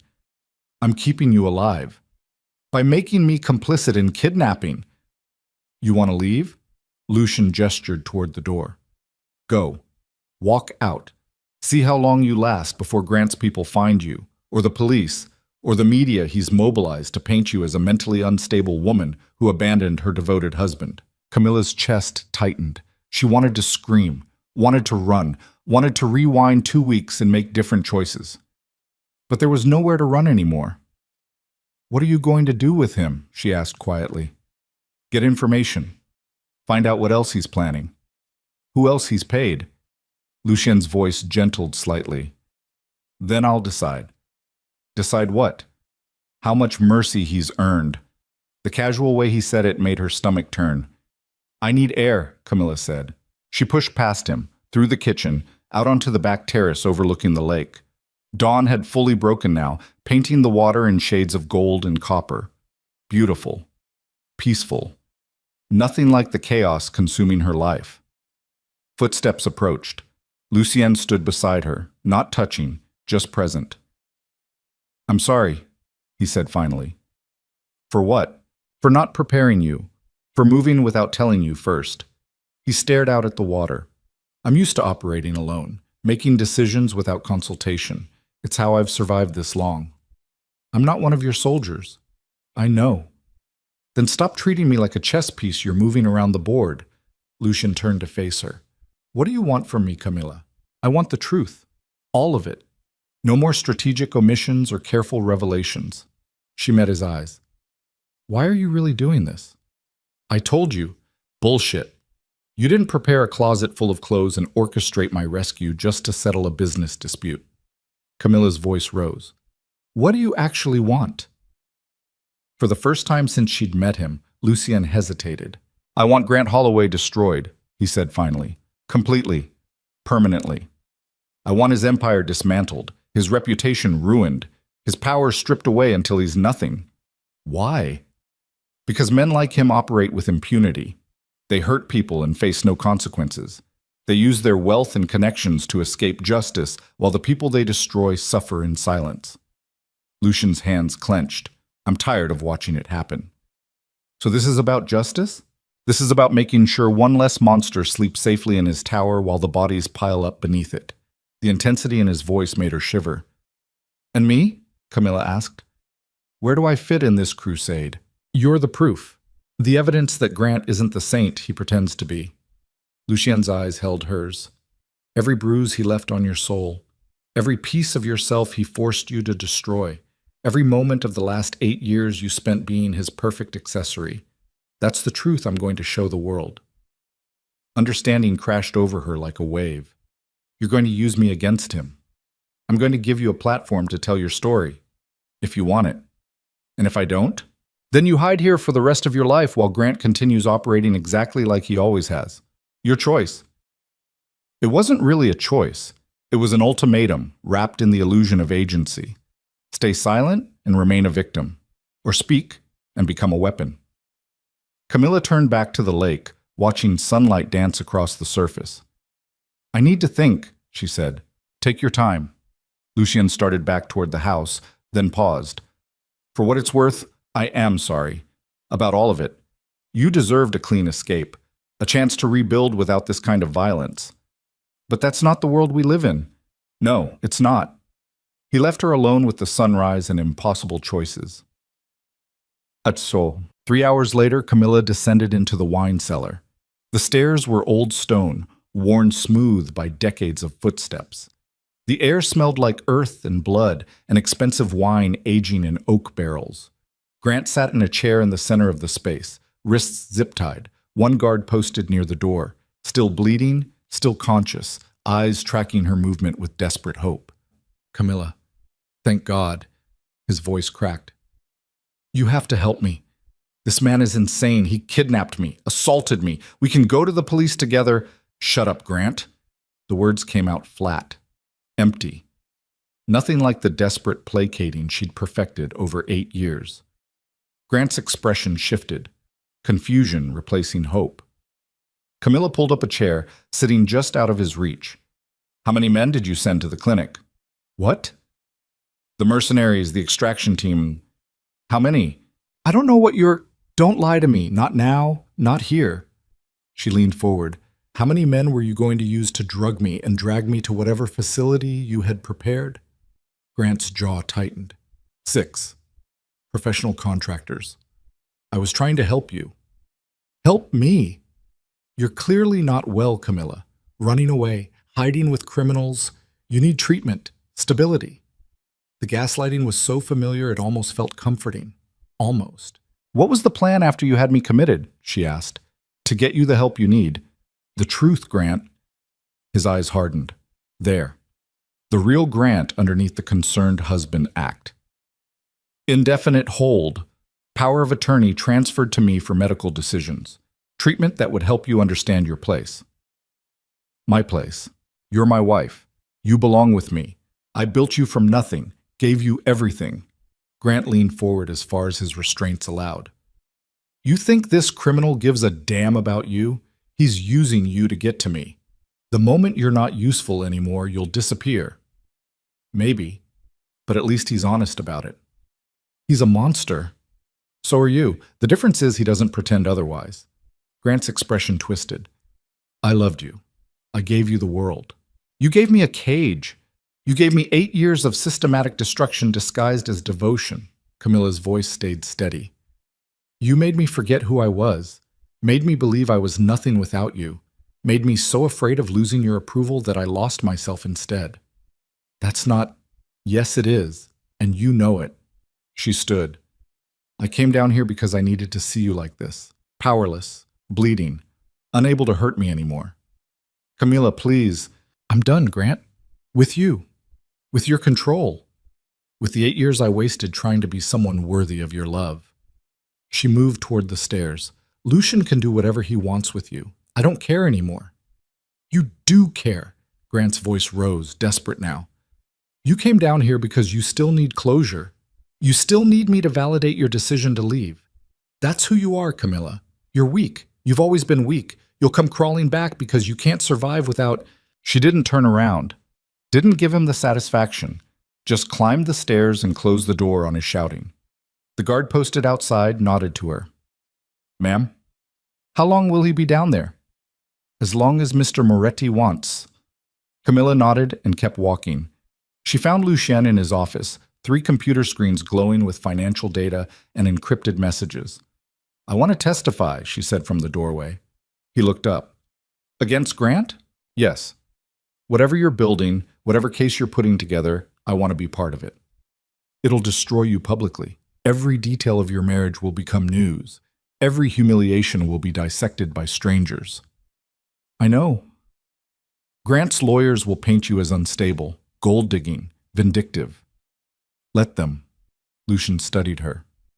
What changed? I saw him powerless. Saw what he becomes when he can't control the narrative. Camilla moved into the office. You were right. If I hide, he wins. If I speak, maybe someone else in my position hears the truth and gets out sooner than I did. Something shifted in Lucian's expression. Respect, maybe, or recognition. Okay, he said. I'll make arrangements. When? Soon. I'm still gathering evidence. Financial crimes, bribery, everything that'll stick in federal court. He turned back to his screens. Your testimony will be the foundation. Everything else builds from there. Camilla nodded. What about him? Downstairs? He stays until I'm ready to deliver him to the authorities, with enough evidence that no judge he owns can make it disappear. How long? A week. Maybe less. And if he has people looking for him, let them look. Lucien's smile was cold. No one finds anything in my city unless I want them to. The certainty in his voice should have been reassuring. Instead, it reminded her just how dangerous the man protecting her really was. The call came at midnight on the 6th day. Camilla woke to shouting again. Different this time. Panicked instead of controlled. She ran downstairs to chaos. Guards rushing through hallways, Maria on the phone speaking rapid Spanish, and Lucien standing in the foyer, phone pressed to his ear, his expression darker than she'd ever seen it. How many? He demanded. Pause. Armed? Pause. Lock down the community center. Get everyone out. Now. He ended the call, eyes finding Camilla. We have a problem. What kind? Grant's people hit the clinic, burned it to the ground. Her blood turned to ice. When? 20 minutes ago. Everyone got out safely, but the building's gone. Carmen? Dr. Santos? Safe. Scared, but safe. Lucian's jaw tightened. They left a message spray-painted on the side wall before they torched it. What message? Give her back. The words hung in the air like poison. He escaped, Camilla said. No, he's still downstairs. Lucien moved toward his office. But someone knows we have him. Someone coordinated this as retaliation. Who? I'm about to find out. Camilla followed him down the stairs to the wine cellar. Grant looked worse than before. Days of minimal food and sleep had hollowed his face. The swelling around his eye had turned purple and yellow. but his eyes still burned with that familiar intensity. "Let me guess," Grant said as they entered. "Someone hit one of your properties, and now you're wondering how they knew where to strike." "Talk," Lucien ordered. "I'll make you a deal. Let me go, and the attacks stop." "You're not in a position to make deals," Grant laughed, a sound like breaking glass. "You think I came to Chicago alone? You think I built my empire without contingencies?" He leaned forward. "I have people loyal to me. People who know that if I don't check in every 48 hours, they activate protocols." "What protocols?" "Systematic destruction of everything you care about. The community center was just the start." Grant's smile was vicious. "Next is the after-school program. Then the food bank. Then the free clinic at St. Vincent's. Every charitable operation you fund gets burned to ash until you return what's mine." Lucian's expression stayed neutral, but Camilla saw his hands clench. "You're bluffing," he said. "Am I? Check your phone. I'm betting you have 3 more fires reported in the last hour." Lucian pulled out his phone, scrolled. His jaw tightened incrementally. Grant's laugh filled the cellar. "There it is. Welcome to consequences, Mr. Moretti. You took something from me, so I'm taking something from you. Except I'm not stopping until you break." "These are innocent people. I don't care." Grant's eyes found Camilla. "You chose to involve yourself in my marriage. You chose to hide my wife. You chose this war. Now watch your empire burn because of it." Lucien moved fast, crossing the space in 2 strides, grabbing Grant by the throat, slamming him back against the chair hard enough to make it skid across concrete. "You want war?" Lucian's voice dropped to something barely human. "I'll give you war. I'll dismantle everything you've ever built. I'll expose every crime you've committed. I'll make sure you spend the rest of your miserable life in a federal prison being someone's property for a change." Grant smiled through the chokehold. "Do it. But know that every day I'm here, more people suffer, more buildings burn, more of your precious charitable work turns to ash." His eyes gleamed. "The only way this stops is if you give me back my wife." The words hit Camilla like a physical blow. This was her fault. The clinic burning, people losing their medical care, families losing their support systems, all because she'd run and Lucien had helped her hide. "Let him go," she said quietly. Lucien's grip tightened. "No. People are getting hurt because of me. People were getting hurt long before you ran. This is who Grant is. This is what he does. Then let him do it to me instead of them." "Camilla, I'll go back." The words came out hollow. "I'll go back to him if it stops the attacks." Grant's smile widened. "Smart girl." Lucien released him, spinning to face Camilla.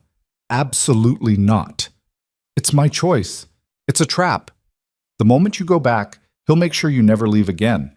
Institutionalized, medicated, disappeared.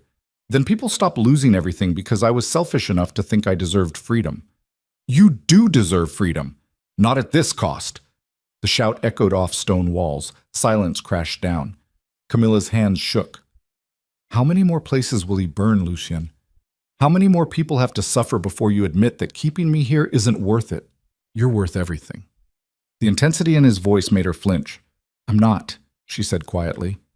"I'm just one person. Those programs serve hundreds, thousands." She looked at Grant, still smiling in his chair. "Let me go back. End this." "No. It's not your choice."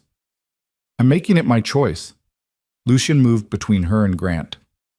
"We find another way." "There is no other way."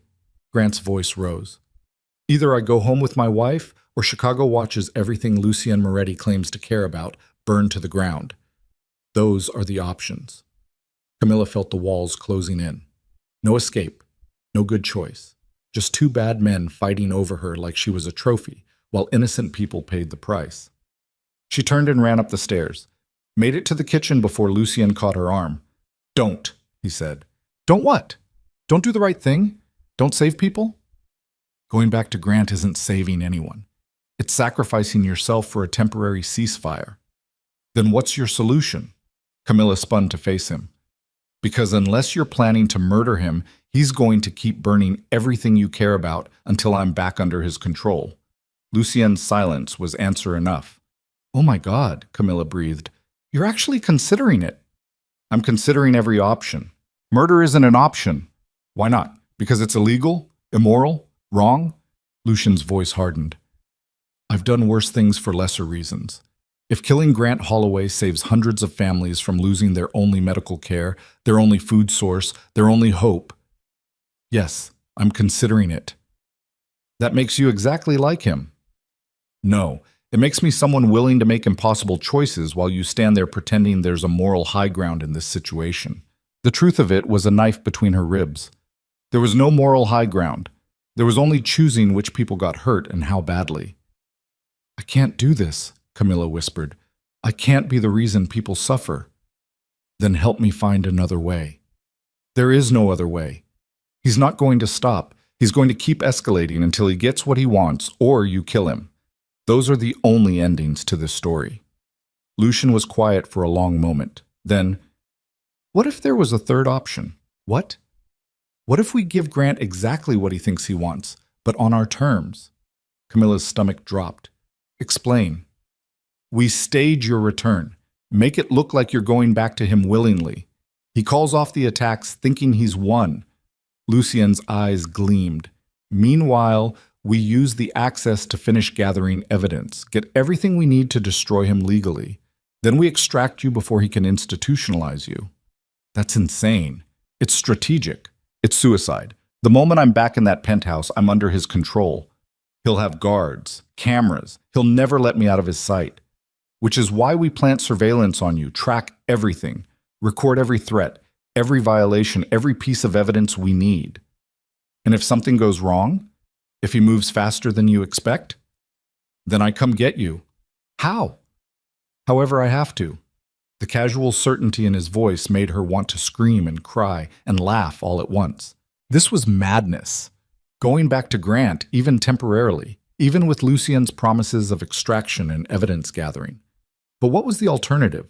More fires? More people losing the services they depended on? Or Lucian murdering Grant and becoming exactly the monster everyone believed him to be? How long? Camilla asked. 48 hours. Maybe 72. Just long enough to get what we need. And you'll get me out? I swear it. On what? On Arya's life? On your dead wife's memory? What oath could you possibly make that I'd believe? Lucien crossed to her, taking her face in both hands. I swear on the fact that I have spent 3 months watching you survive something that would have destroyed most people. I swear on the fact that you walked into a storm rather than accept one more humiliation. I swear on the fact that somewhere in the last 2 weeks, keeping you safe became more important to me than anything else in this godforsaken city. His thumbs brushed her cheekbones. His eyes held hers with an intensity that made breathing difficult. I will come for you, he said quietly, even if I have to burn Chicago down to do it. Camilla believed him. God help her. She believed him. Okay, she whispered. Okay, but I have conditions. Name them. Carmen and Dr. Santos get protection until this is over. Security, safe housing, whatever they need. Done. The community center gets rebuilt, better than before, with funding that doesn't disappear if something happens to you. Already planned. And Arya never finds out about any of this, ever. As far as she knows, I left because I needed to go home. Something flickered across Lucian's face. Agreed. One more thing. Anything. If this goes wrong, if Grant does get me committed or disappeared or... Her voice cracked. Don't let him win. Don't let what he did to me get buried. Make sure people know. It won't come to that. Promise me anyway. Lucien's hands tightened on her face. I promise. But you're coming home, Camilla. You're coming back here. To safety. To Arya. To... He stopped himself. But she heard the unspoken word anyway. To me. When do we start? Camilla asked. Tomorrow. I'll arrange the exchange. Public location. Cameras. Witnesses. Make it look real enough that Grant believes he's won. He'll want the exchange private. Controlled. Let him want. We do this in daylight where I have oversight, or we don't do it at all. Camilla nodded, pulled back from his touch even though part of her wanted to stay exactly where she was. I should try to sleep, she said. You won't. No, but I should try anyway. She made it to the stairs before his voice stopped her. Camilla. She turned. Lucian stood in the kitchen, looking more human than she'd ever seen him. Uncertain. Almost afraid. I meant what I said, he told her. All of it. I know.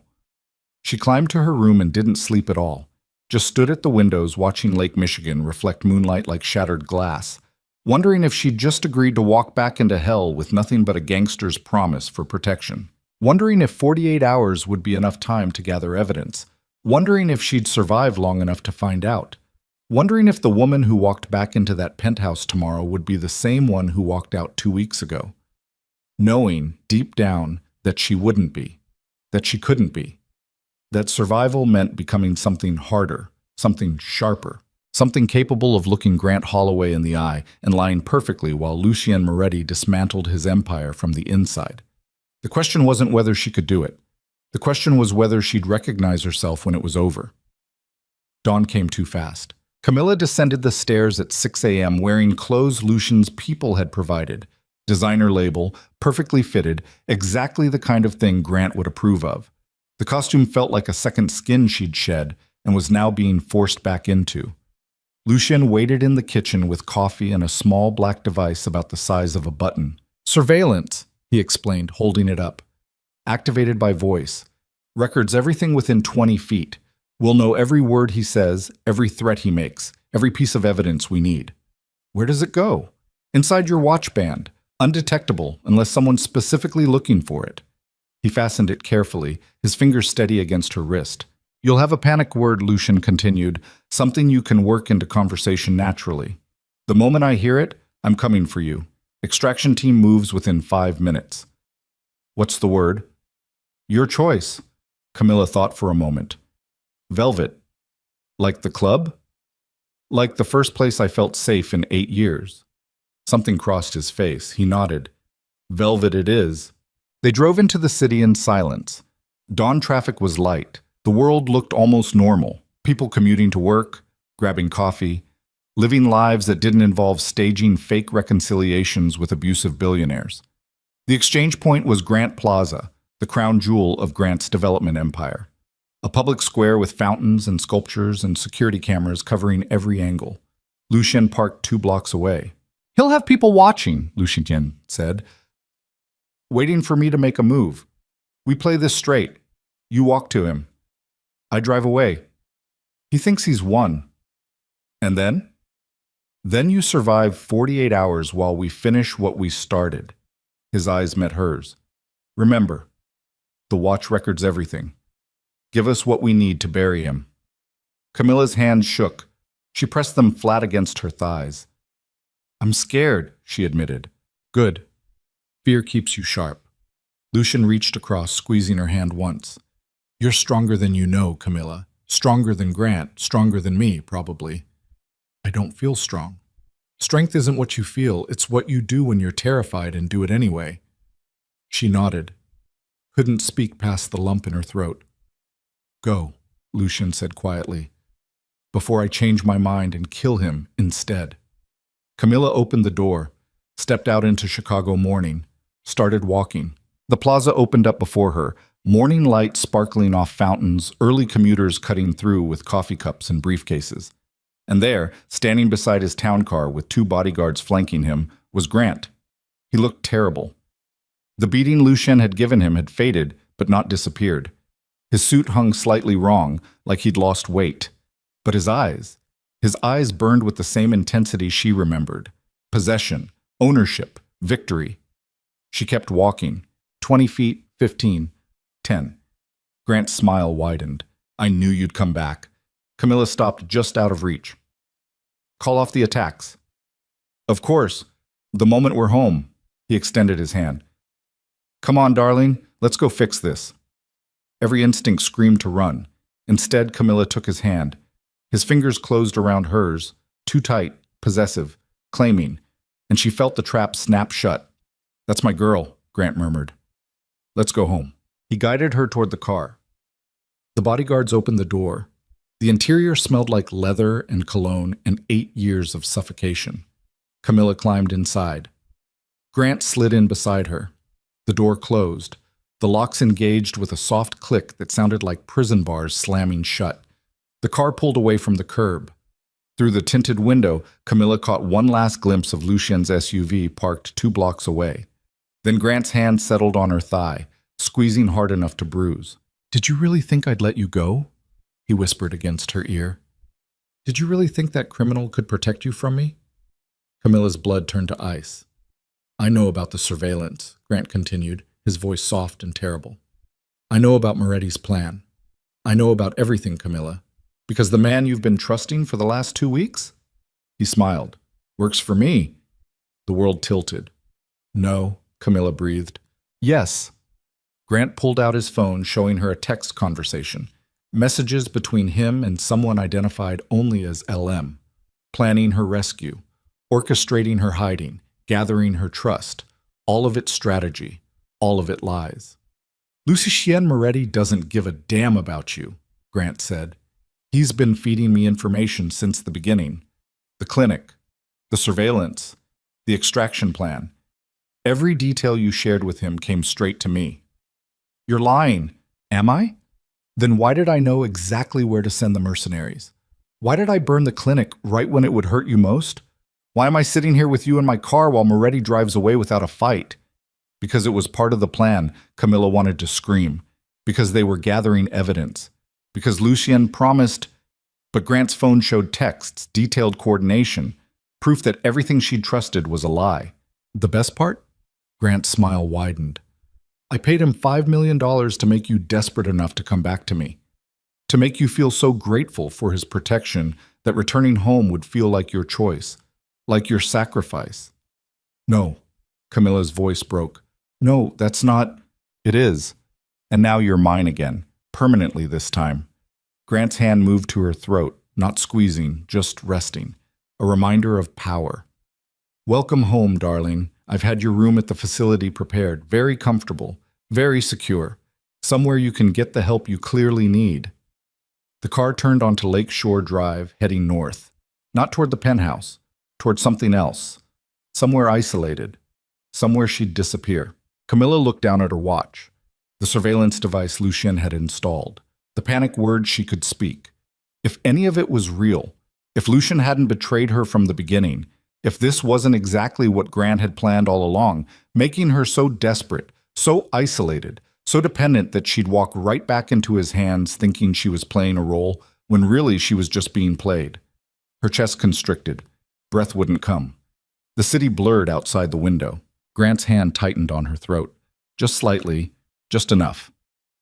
"Nothing to say?" he asked. "No clever response? No defiance?" Camilla forced herself to breathe, forced herself to think past the panic screaming through her veins. Real or not, the surveillance was her only chance. She looked straight ahead, voice steady despite the terror clawing at her throat, and said, "This whole situation reminds me of that jazz club, Velvet Hour, the night you destroyed everything." Grant's hand loosened slightly. "What?" "Just thinking about that night, how velvet curtains can hide so many terrible things." The panic word, spoken twice. If Lucien was listening, if the device worked, if any of this was real. If not, she'd just wasted her last card on a bluff. Grant's eyes narrowed. "What are you talking about?" "Nothing, just nervous." Camilla forced a smile. "Where are we going?" "Somewhere safe. Somewhere you'll finally learn to appreciate everything I've given you." The car drove north. Minutes ticked past. No extraction team appeared, no cavalry came charging over the hill. Just Chicago scrolling past the window while Grant's hand stayed possessive on her throat, and Camilla realized that maybe, just maybe, she'd been played by everyone. That trust was a weapon, that kindness was a trap, that the only person she could truly rely on was herself. And right now herself was locked in a car with a monster, heading toward a fate worse than death, with nothing but a surveillance device that might be recording everything or might be recording nothing at all. She'd made her choice. Now she had to survive it, or die trying. The facility appeared after 40 minutes of driving through suburbs that gradually gave way to nothing. Trees, empty roads, a driveway marked only by a small brass plaque reading Lakeside Retreat. Retreat, as if this was voluntary. The building was modern, all glass and steel like Lucien's estate, but colder somehow. Clinical. Windows that didn't open. Security cameras tracking every angle. A fence disguised as landscaping. A cage dressed up as healing. The car stopped at the entrance. Grant's hand finally left Camilla's throat, leaving phantom pressure behind. Out, he said. She didn't move. Couldn't. Every muscle locked. Out, Camilla. Don't make this harder than it needs to be. The bodyguards opened both doors simultaneously, one on Grant's side, one on hers. Escape vectors eliminated. Camilla's hand brushed the watch, the surveillance device. Her last hope that someone was listening, that Lucien hadn't betrayed her, that the texts Grant showed her were fabricated, that this wasn't the end. She climbed out into autumn air that smelled like pine and medicinal cleaning supplies. The facility loomed. 2 orderlies and scrubs waited by the entrance, both built like they'd done security work in previous lives. Miss Holloway, one of them said with practiced warmth, welcome to Lakeside. I'm Thomas. This is Jennifer. We're here to help you through your intake process. I don't need intake, Camilla said. I don't need to be here. That's a very common feeling in the first few hours, Jennifer replied, moving closer. Many of our patients experience resistance initially. It's part of the process. I'm not a patient. Camilla, Grant's voice carried warning. These people are professionals. They're here to help you. I don't need help. I need... Thomas's hand closed around her upper arm, gentle but immovable. Why don't we go inside and get you settled? I think you'll find the accommodations very comfortable.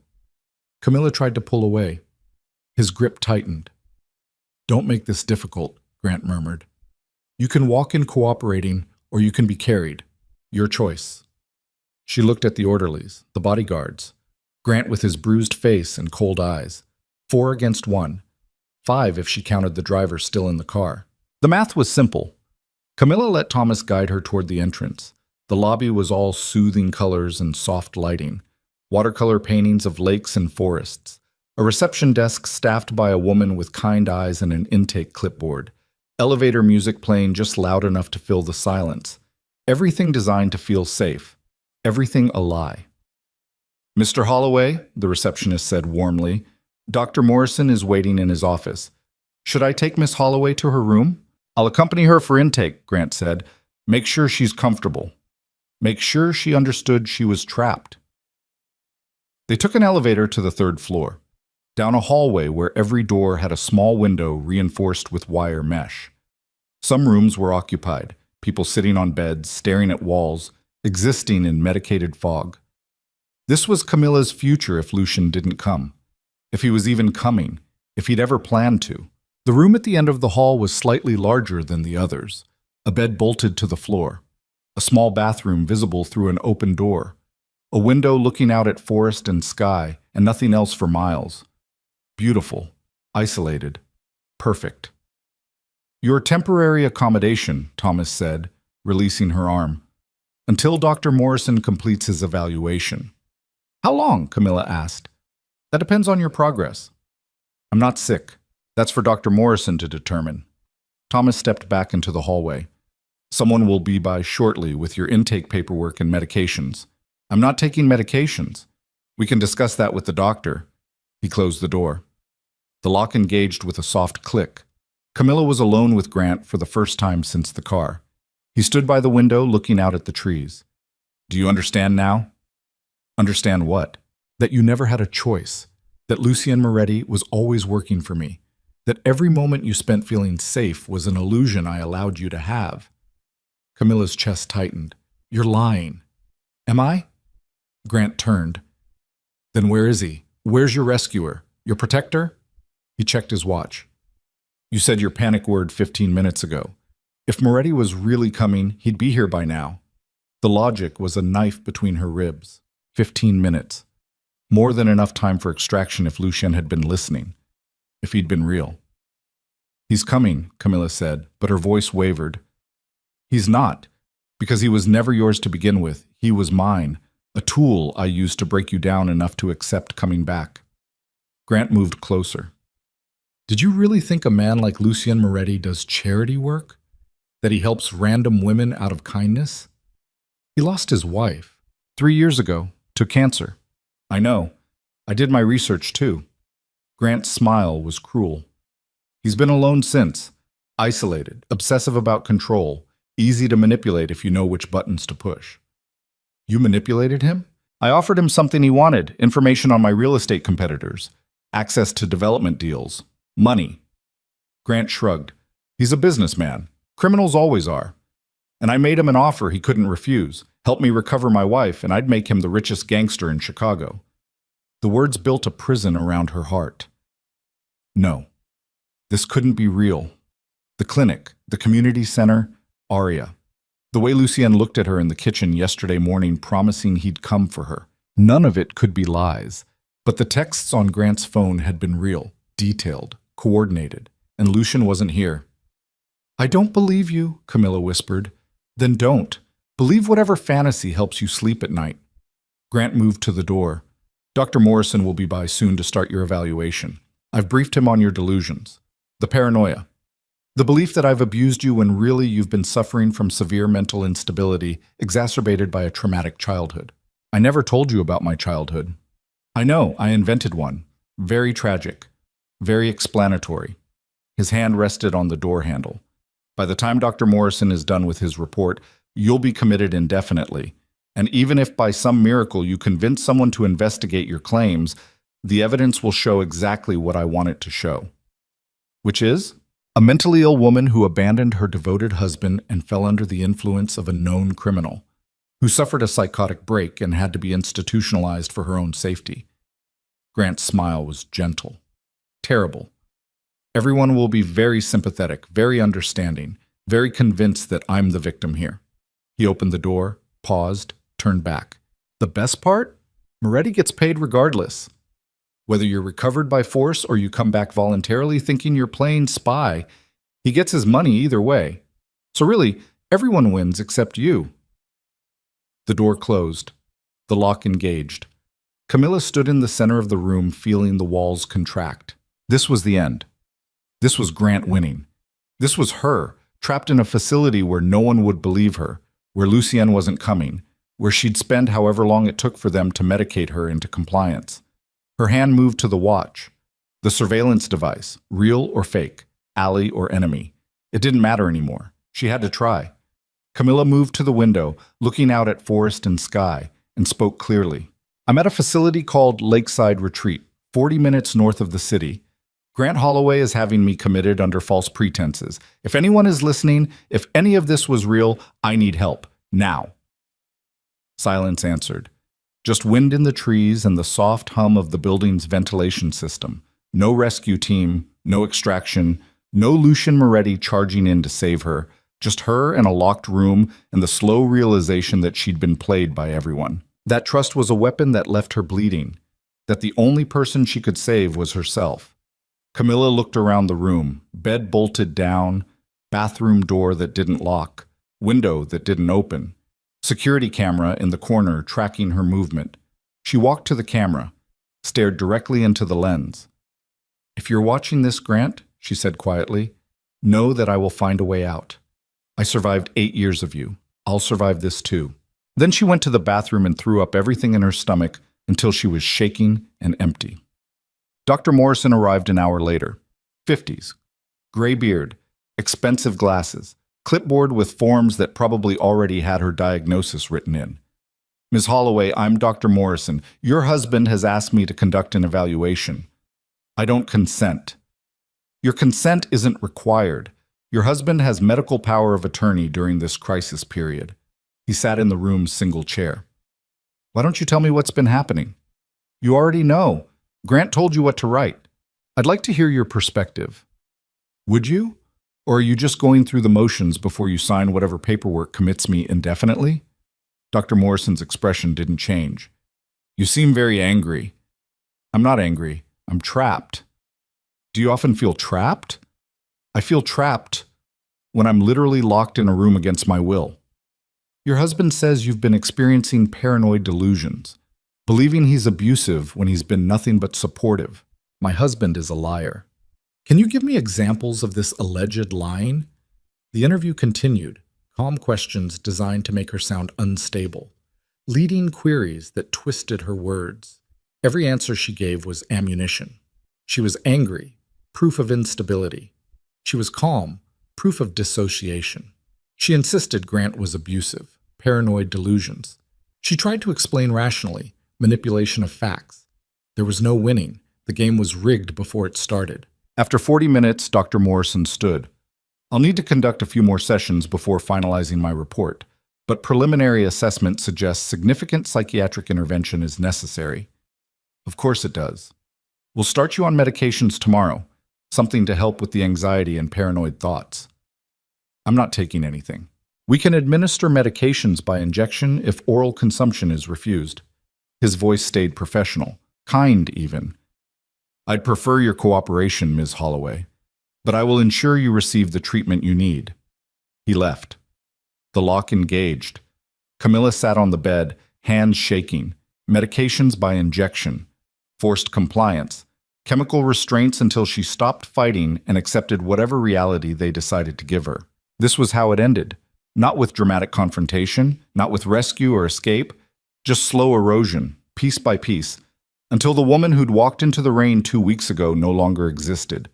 She looked at the watch, the surveillance device that had recorded everything Grant said, every threat, every admission, evidence that meant nothing if no one was listening, if Lucian had never been real, if she was truly, completely alone. Camilla lay back on the bed, staring at the ceiling, feeling the weight of it all crushing down.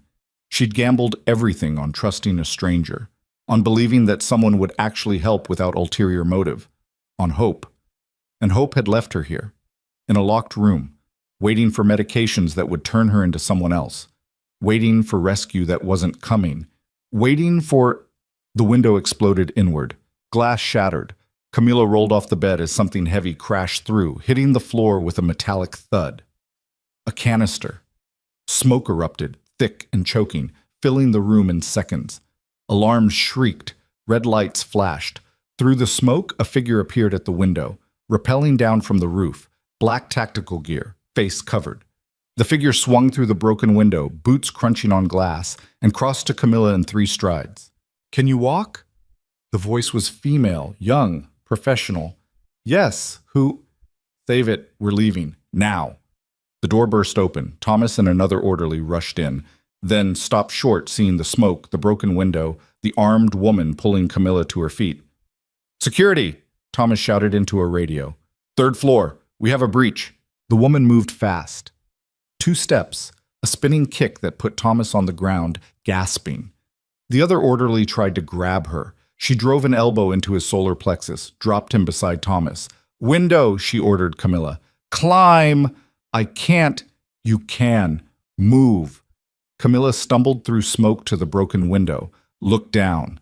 3 stories, rope hanging from the roof, forest below. Heights had never been her thing. "Clip in." The woman handed her a harness. "I'll rappel with you. Just don't let go." Sirens wailed. Footsteps pounded through hallways. Shouts echoed. Camilla fumbled with the harness, hands shaking, lungs burning from smoke. The woman helped, movements efficient, then clipped her own harness to the same rope. "On 3, she said. 1, 2. They went out the window. Free fall for a stomach-dropping second before the rope caught. Then controlled descent, the woman's body pressed against Camilla's back, her voice steady in her ear. "Lean back. Let the harness take your weight. Don't look down." Camilla looked down anyway. Forest rushing up. Security guards pouring out of the building below. Flashlights cutting through darkness. They hit the ground hard. Camilla's knees buckled, but the woman caught her, already unclipping both harnesses. "Run. That way." She pointed toward the tree line. Camilla ran. Branches whipped her face. Roots tried to trip her. Behind them, shouting intensified. Flashlight beams swept through the forest. The woman grabbed Camilla's hand, pulling her faster than seemed possible through undergrowth and darkness. They burst through trees into a small clearing where a black SUV waited, engine running. The driver's door opened. Lucien stepped out. Camilla stopped dead. "You!" "Get in the car." "You betrayed me. Grant showed me texts. You've been working for him." "Fabricated, all of it. Get in the car, Camilla. We can discuss my alleged treachery after you're not being hunted by facility security." Behind them, voices grew closer. Dogs barked. The woman pushed Camilla toward the SUV. "Boss said get her out." "I'm getting her out. Argue later." Camilla's mind spun. Trust him or run? Believe the text Grant showed her, or believe the man who just sent armed extraction to break her out of a psychiatric facility? The evidence warred inside her head. Then she remembered. The surveillance device. Lucian had given it to her. If he'd been working for Grant, why give her something that recorded all of Grant's threats? Unless that was part of the manipulation too. Unless... Camilla. Lucien's voice cut through her spiral. I know you don't trust me. You have every reason not to.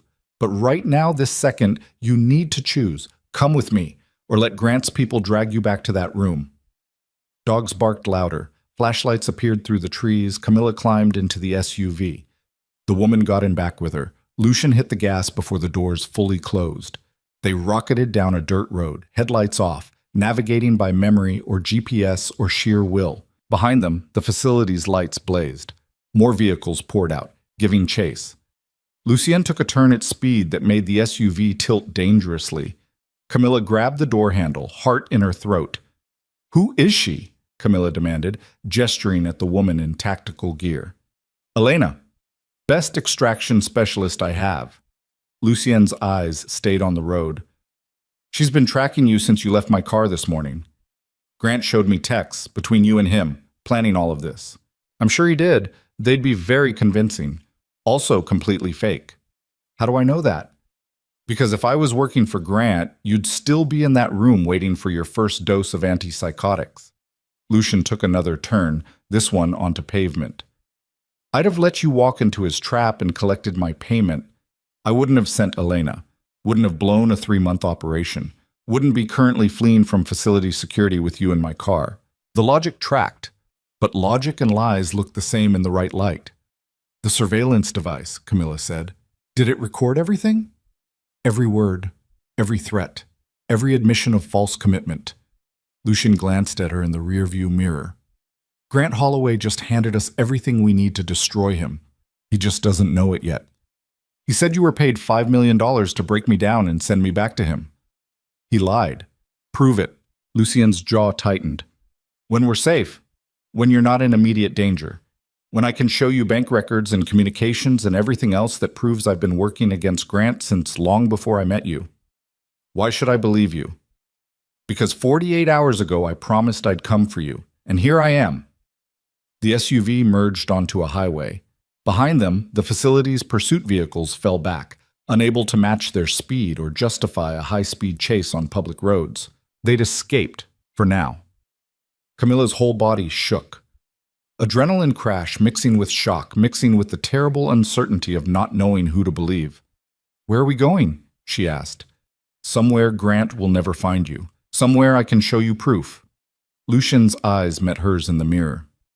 And then you can decide if you want my help or if you want to disappear on your own. Your choice. But first, we need to get you somewhere safe. Elena pulled out a first aid kit, checking Camilla for injuries. You're bleeding. Camilla looked down.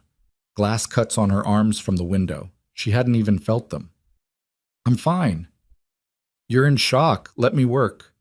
Elena cleaned the cuts with professional efficiency while Camilla tried to process the last 2 hours. The facility. Dr. Morrison. Grant's revelations. The explosion. The escape. Lucien rescuing her exactly when she'd given up hope. Real or manipulation. Savior or player. She couldn't tell anymore. The clinic, Camilla said suddenly. Grant burned it. Said he'd keep burning everything you care about until I came back. I know. We're handling it. How? Federal investigation opened this morning. Anonymous tip about Grant's bribery network. His financial crimes. Everything we've been building toward for 3 months. Lucian's voice hardened. By the time he realizes what hit him, his entire empire will be under scrutiny. He'll know it was you. I'm counting on it. They drove for another hour. City giving way to suburbs, giving way to rural nothing. Finally, Lucien pulled onto a private road even more isolated than the one leading to his estate. The safe house was small, nondescript. A cabin in the woods that looked abandoned from the outside but revealed modern security once Lucien entered the access code. Inside was clean, furnished, stocked with supplies like he'd been preparing for this exact scenario. Of course he had. You'll stay here tonight, Lucien said. Elena will remain as security. I need to return to the city and make sure Grant's people haven't tracked us. You're leaving? I'm making sure you stay hidden. There's a difference. He moved to a safe in the corner, entering a combination and pulling out a laptop. Everything you need to see is on here: bank records, communications, proof that I've been working to destroy Grant, not help him.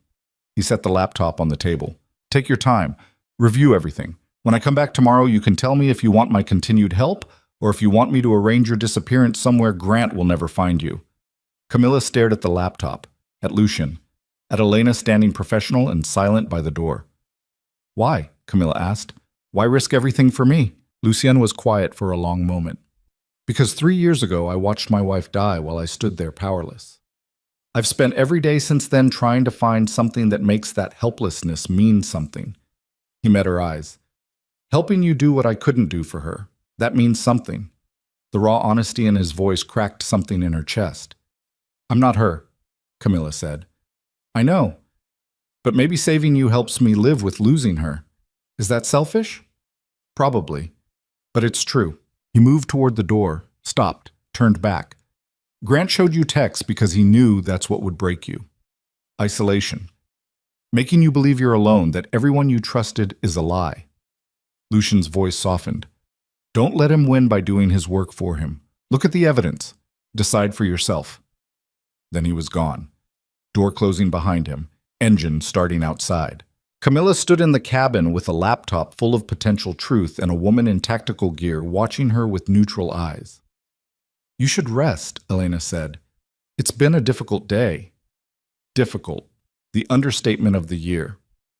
Camilla sat at the table, opened the laptop, started reading, bank records showing Lucien's accounts. No $5 million payment from Grant. Instead, regular withdrawals to community organizations. The clinic. The food bank. After-school programs. Communications between Lucien and his team. Planning Grant's takedown. Gathering evidence.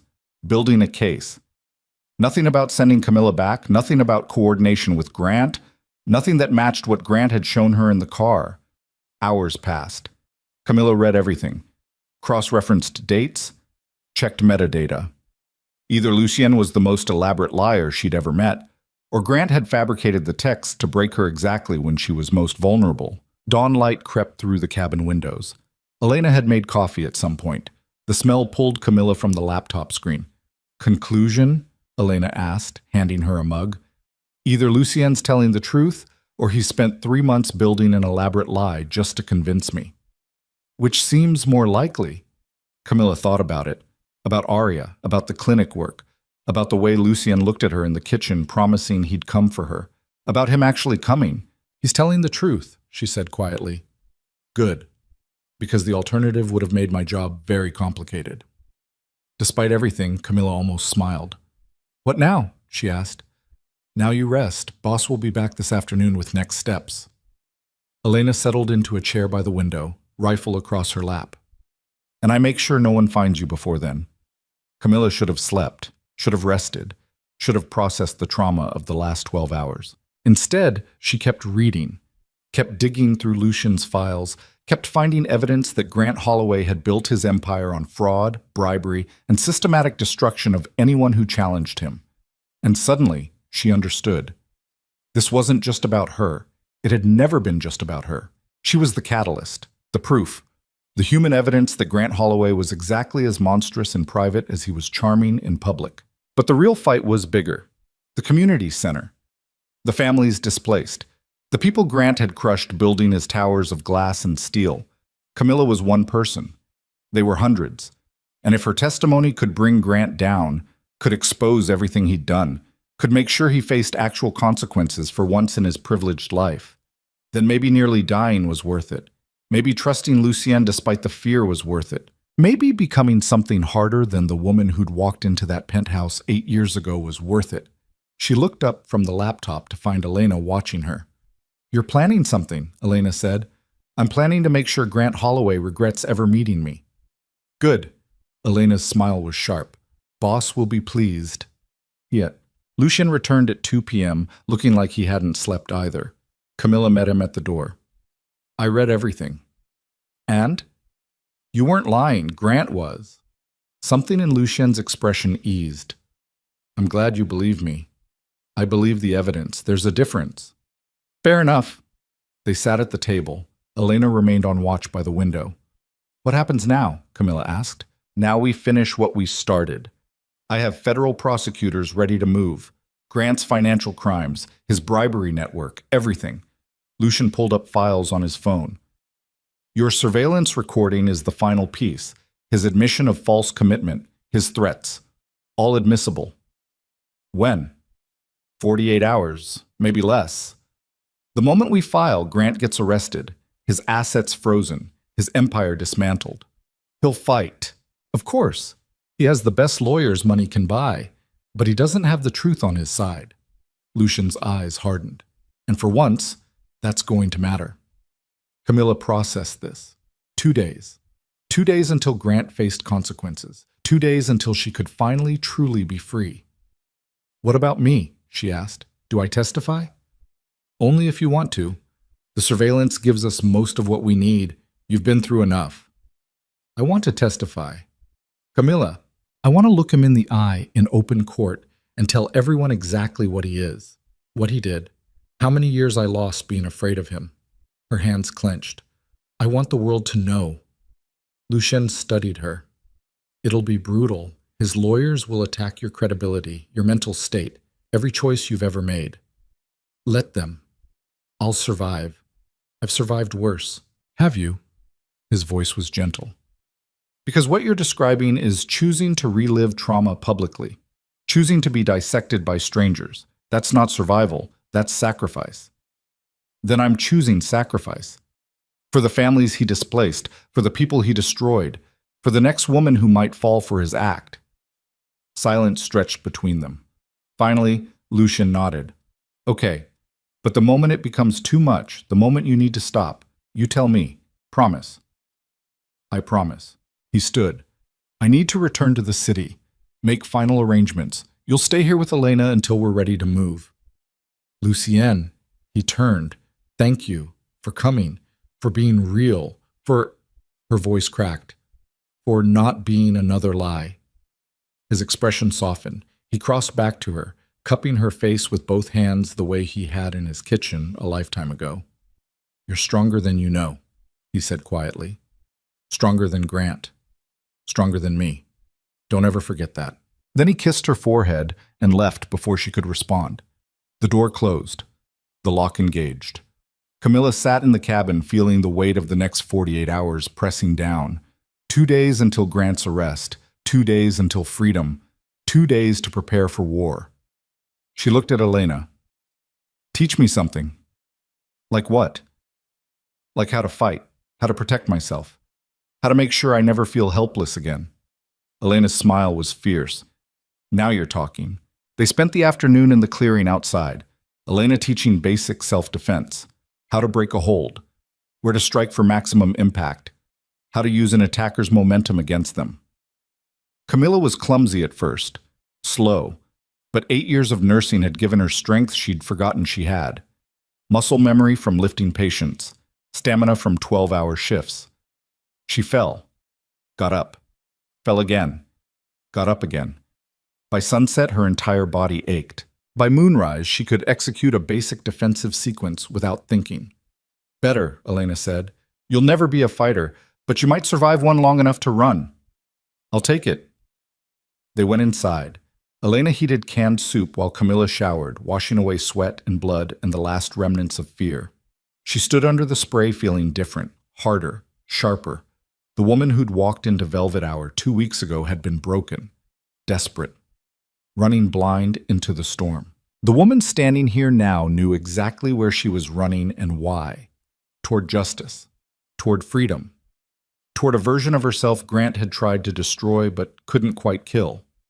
Camilla dressed in clean clothes Elena had provided, ate soup that tasted like victory, slept on a narrow bed with a woman armed to the teeth guarding the door, and dreamed of courtrooms and testimony and watching Grant Holloway's empire burn to ash. 48 hours became 36, became 24. Lucien called every few hours with updates.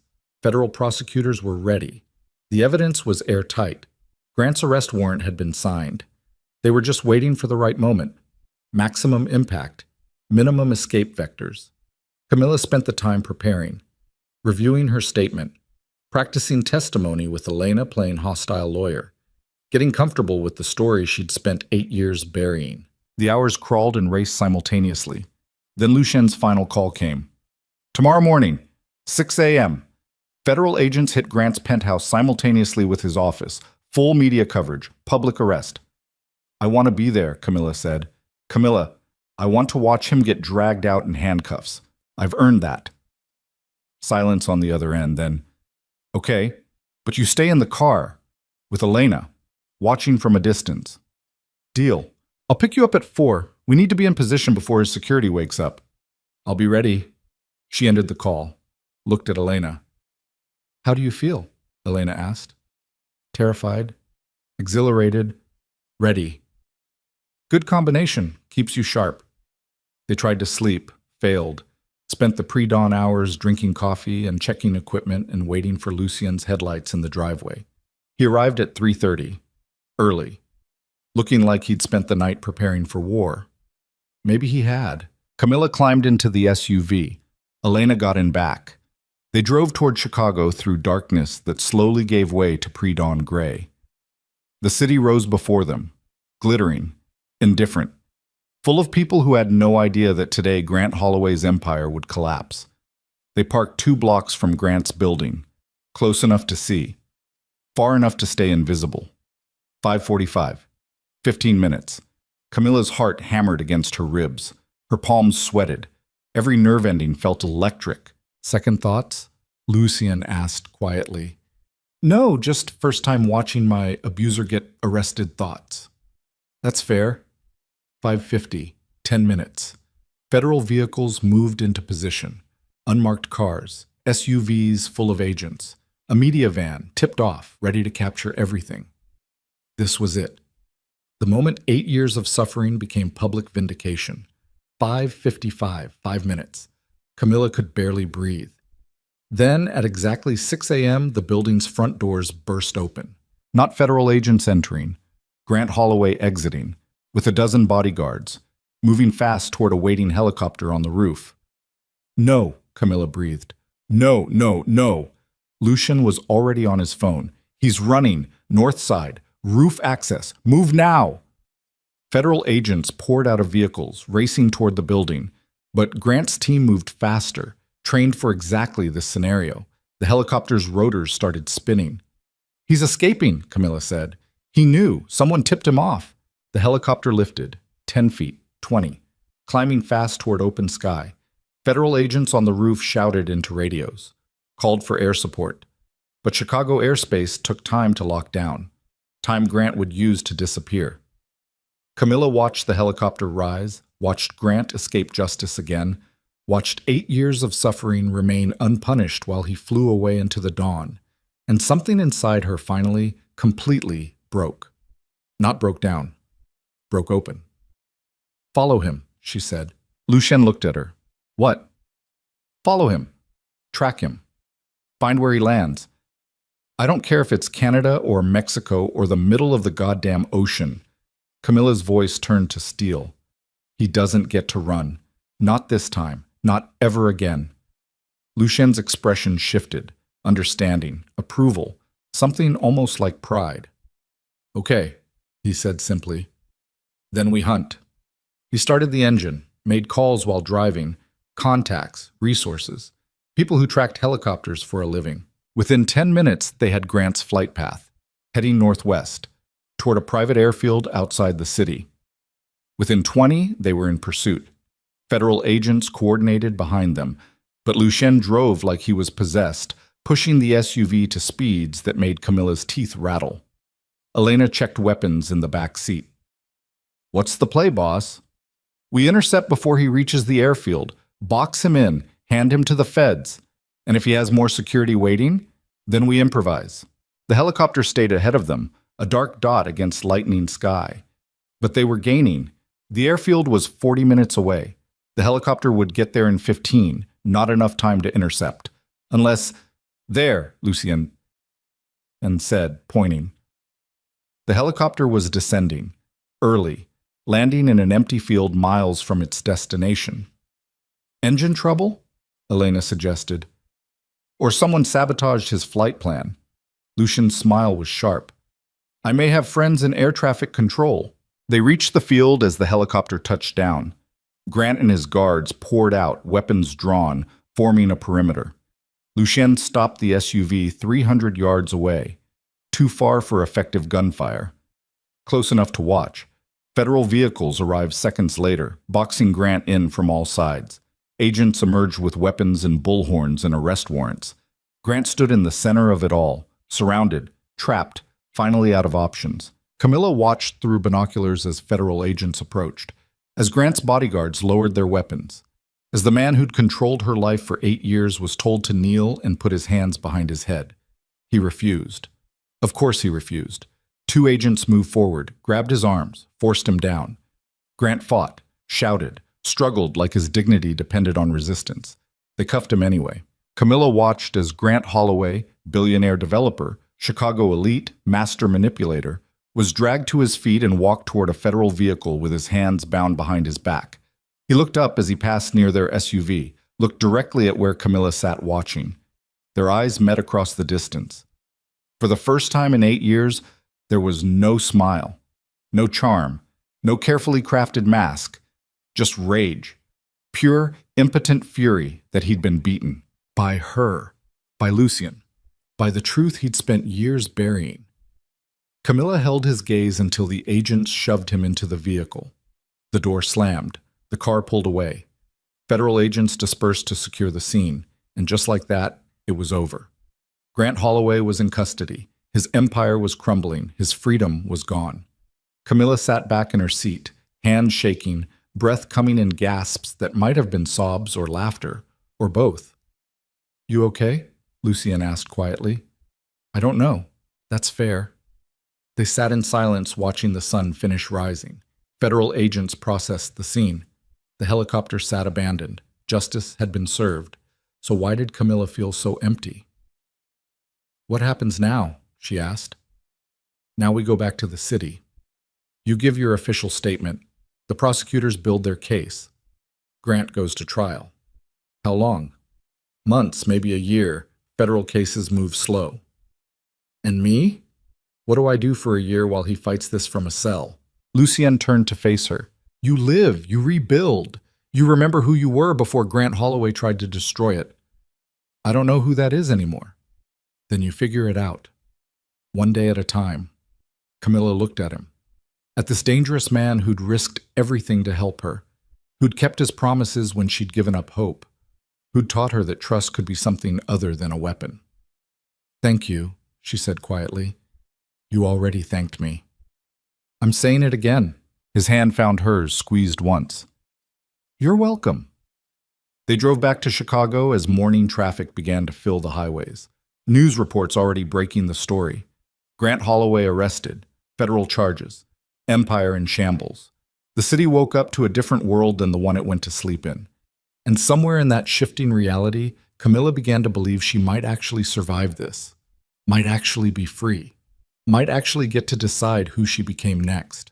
The thought was terrifying. The thought was exhilarating. The thought was hers.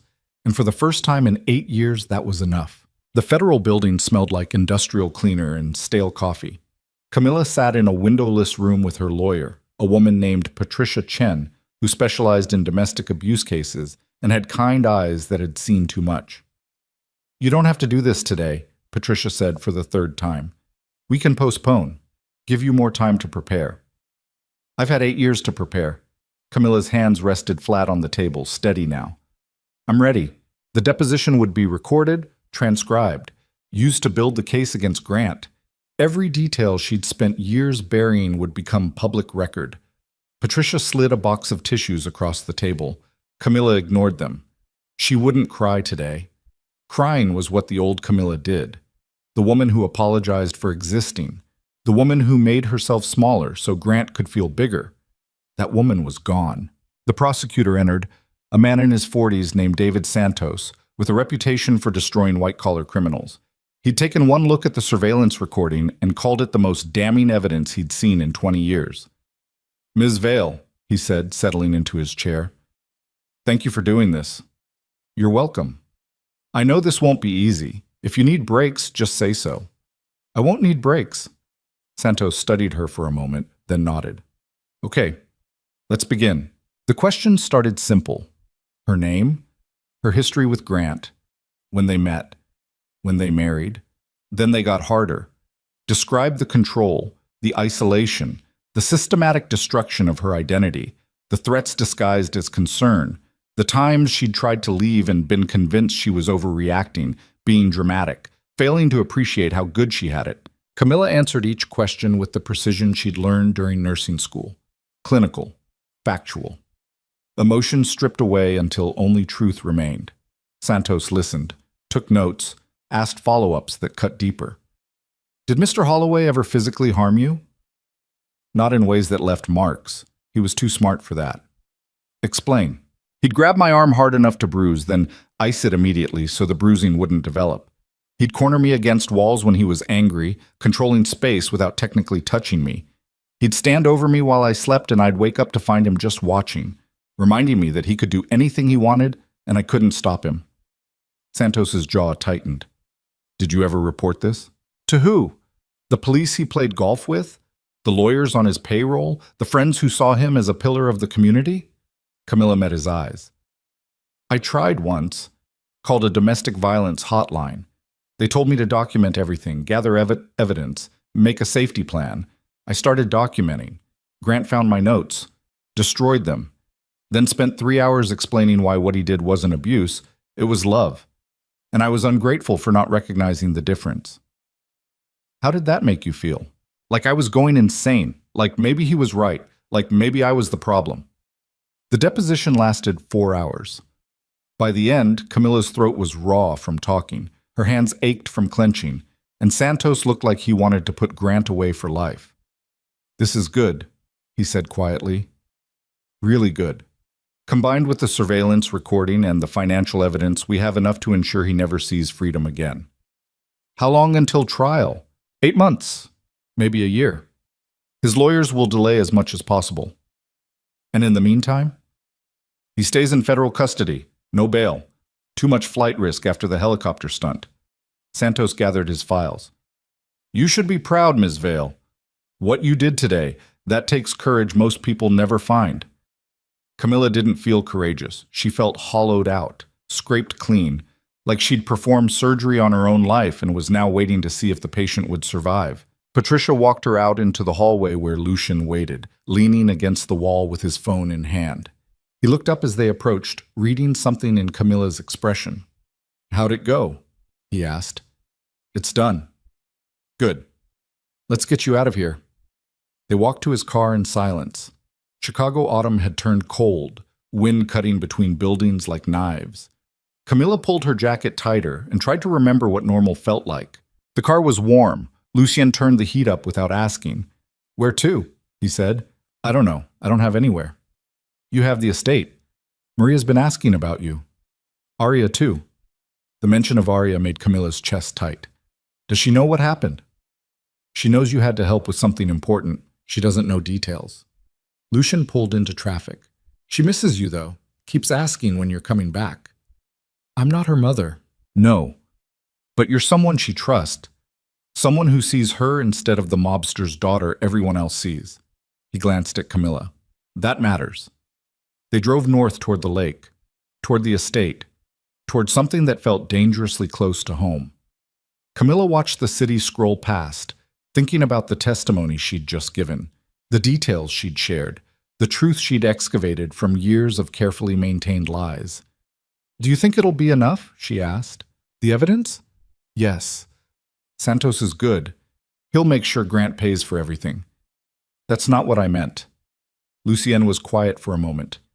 You're asking if destroying Grant will make you feel whole again. Yes. No, it won't. He merged onto Lakeshore Drive. Revenge doesn't heal trauma. It just makes the people who hurt you face consequences. The healing part, that's separate work. Sounds like you know from experience. I do. They didn't talk about it further.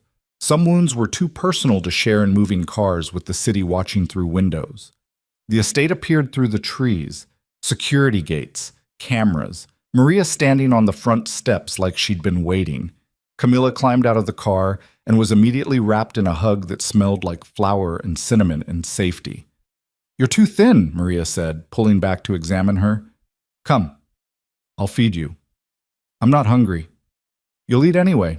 Some arguments weren't worth having. Inside, the house felt different, warmer somehow, like it had rearranged itself during her absence to be less fortress and more home.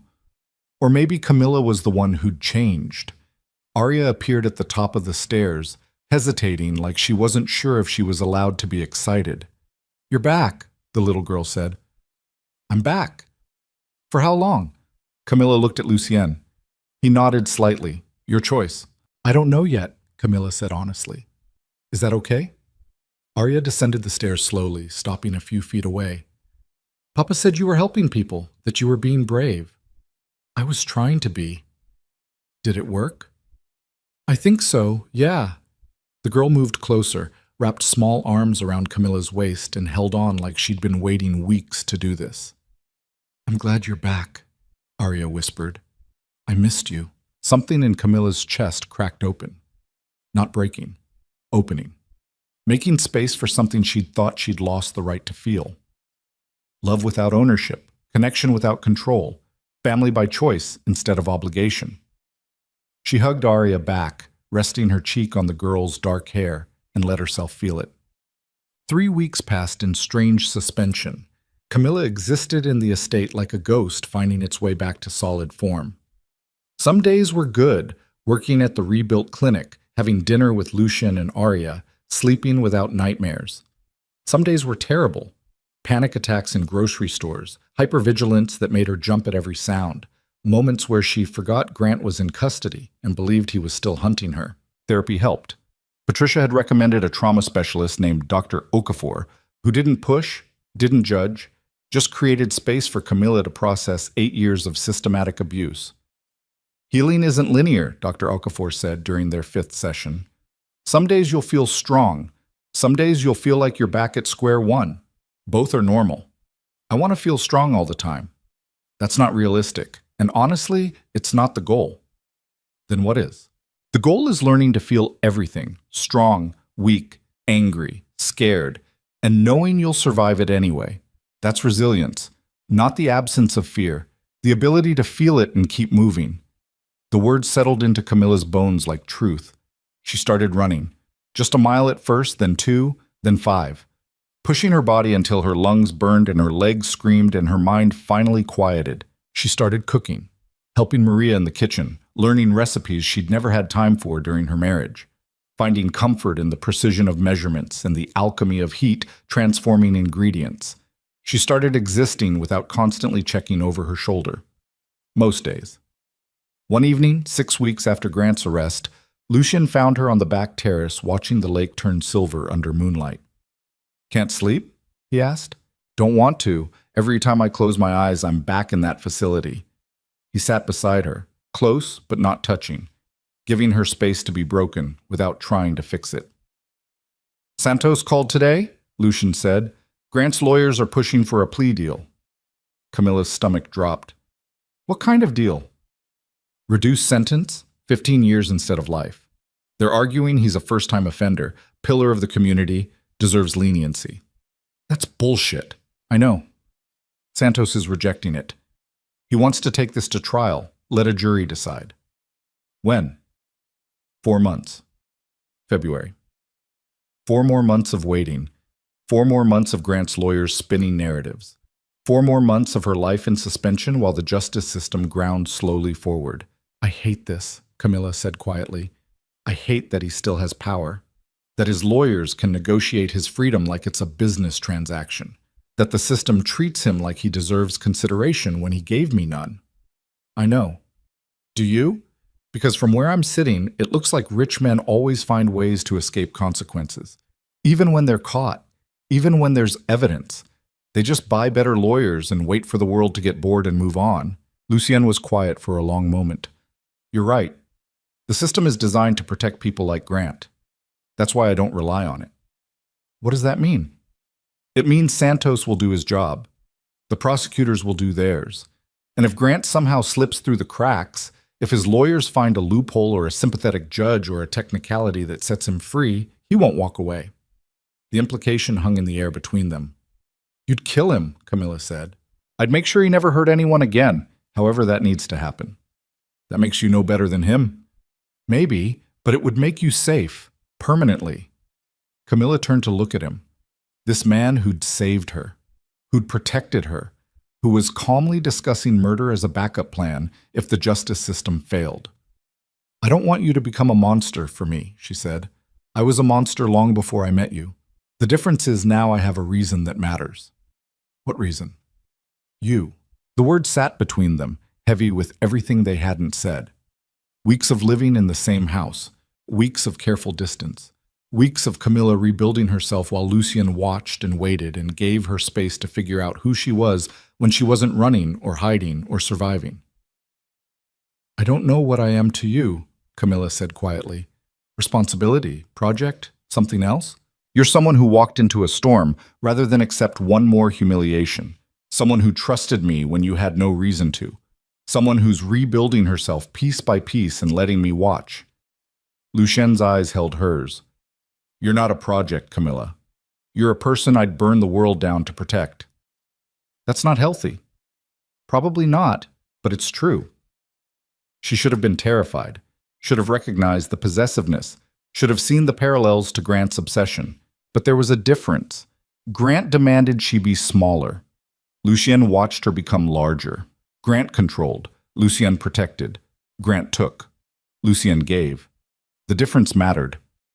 I'm not ready, Camilla said. For whatever this is. For anything beyond what we already have. I know. But maybe someday. I'll be here when you are.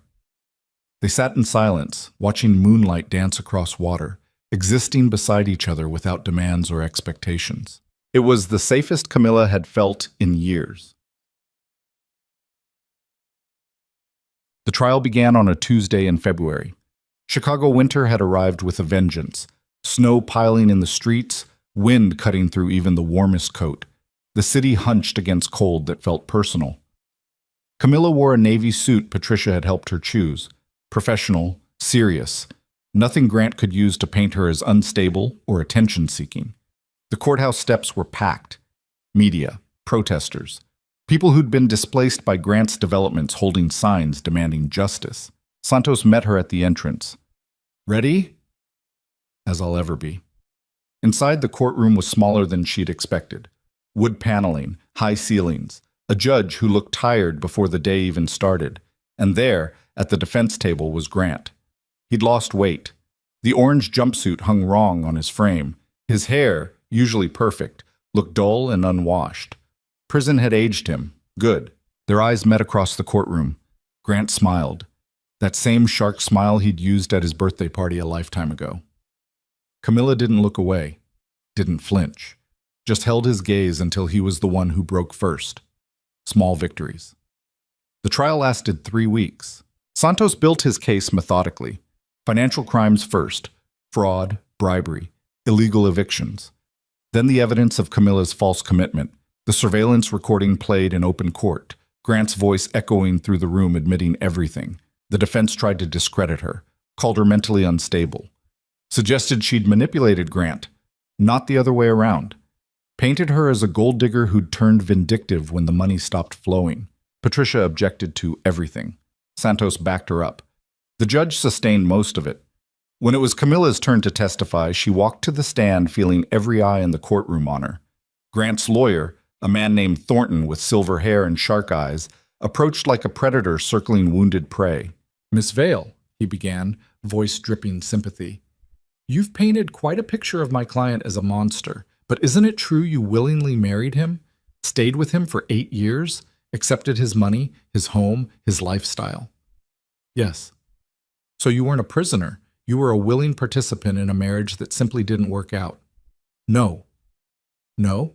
I was a prisoner, just one with nicer walls. Camilla met his eyes. Your client isolated me from friends, monitored my phone calls, controlled my money, made me believe I was worthless without him. That's not a marriage that didn't work out. That's captivity disguised as love. Thornton's expression didn't change. Yet you never reported this alleged abuse to authorities. Because your client is friends with half the police force and owns the other half. Who would I report him to? If things were so terrible, why not simply leave? I tried. Multiple times. Each time he'd convince me I was overreacting, that I was being dramatic, that I was the problem, not him. Camilla's voice stayed steady. Abusers are very good at making you believe you're crazy for recognizing abuse. Objection, Thornton said. The witness is not qualified to diagnose abuse. Sustained, the judge said. Ms. Vale, please stick to facts rather than conclusions. Camilla nodded. The fact is, I left the night of Grant's birthday party. The fact is, he immediately filed a missing persons report painting me as mentally unstable. The fact is, he hired mercenaries to kidnap me. The fact is, he had me committed to a psychiatric facility under false pretenses. The fact is, every single one of those actions was designed to force me back under his control. The courtroom was silent. Thornton tried different angles, suggested she'd been having an affair with Lucian, implied she'd orchestrated the whole thing for money, questioned her timeline, her memory, her motives. Camilla answered each accusation with the truth, simple, clear, unshakable. When Santos re-examined, he asked just one question.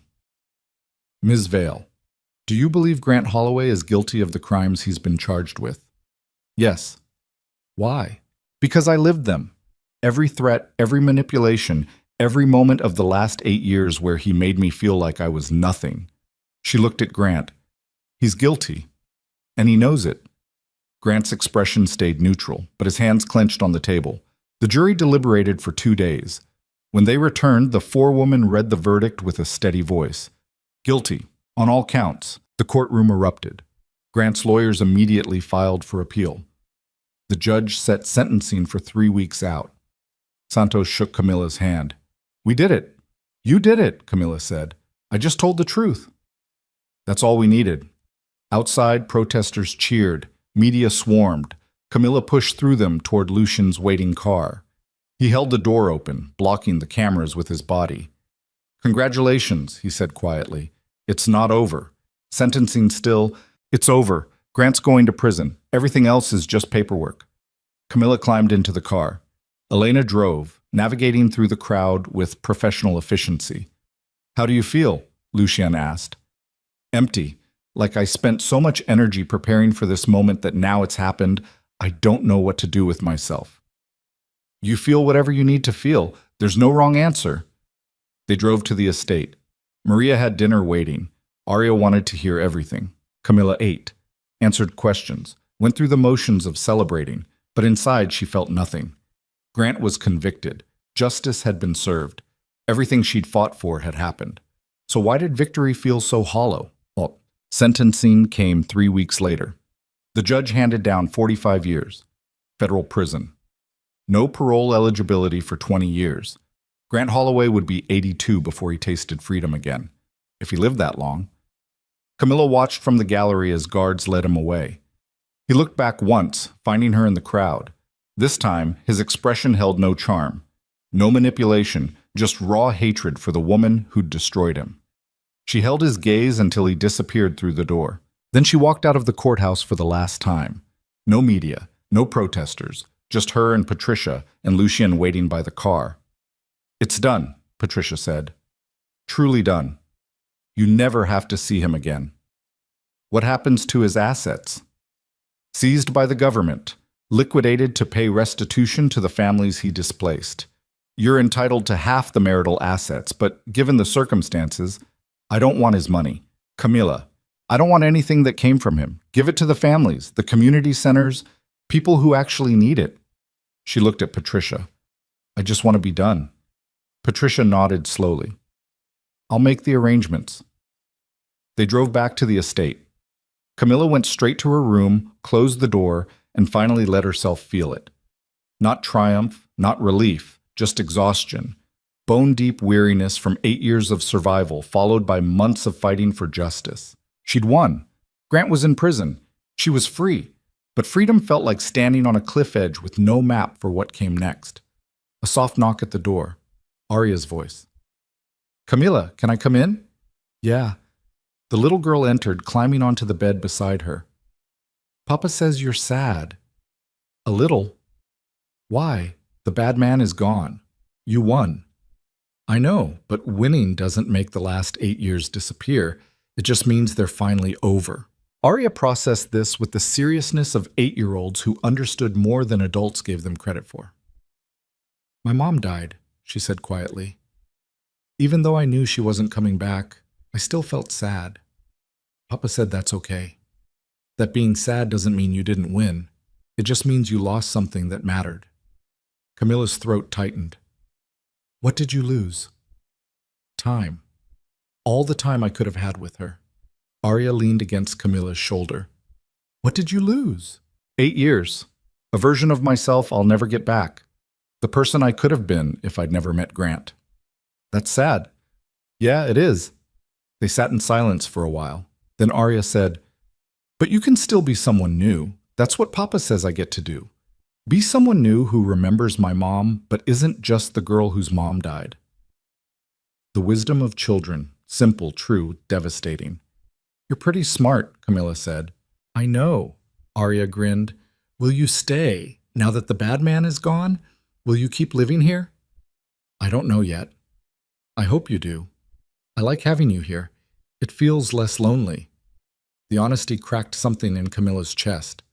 This little girl who'd lost her mother and was now asking, politely, hopefully, if Camilla might stay and help fill the space that loss had left behind.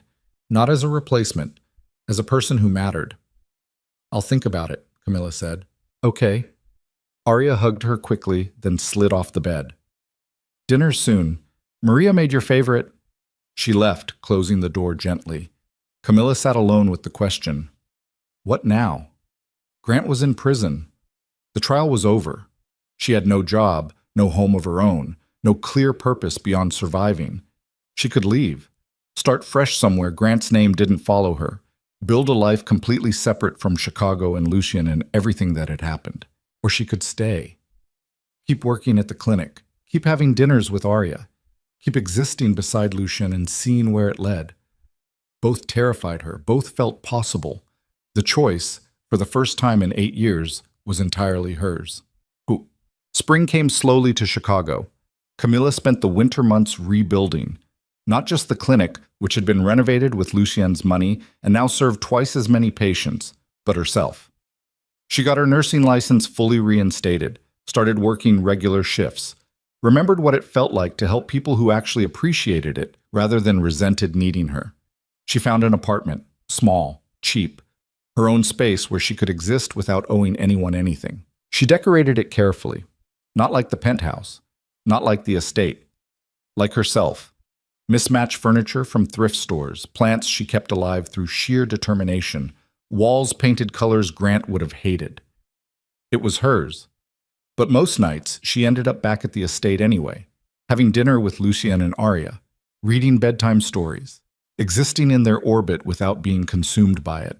The nightmares faded, the hypervigilance eased, the moments where she forgot Grant was in prison and believed he was still hunting her became rare instead of constant. Healing, Dr. Okafor said, looked like this.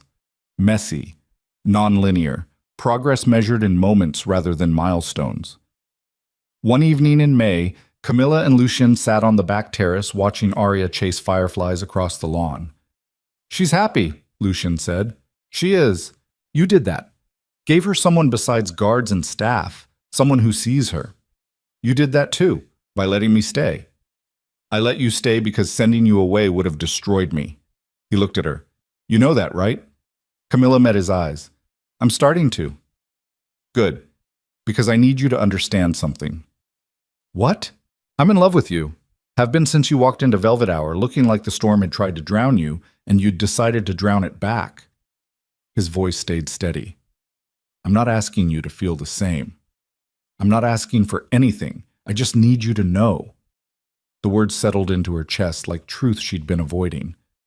Lucien, you don't have to respond. You don't have to decide anything. I just needed to say it out loud once so you knew. He turned back to watching Arya. Take whatever time you need. I'll be here. Camilla's hands shook. 8 months. 8 months since he'd pulled her out of the rain. 8 months of protection and patience and giving her space to become whole again. 8 months of falling without admitting it. "I'm scared," she said quietly. "I know. Grant destroyed me. I don't know if I have anything left to give someone else." "You're not destroyed. You're rebuilding. There's a difference." "What if I'm too broken for this? For you?"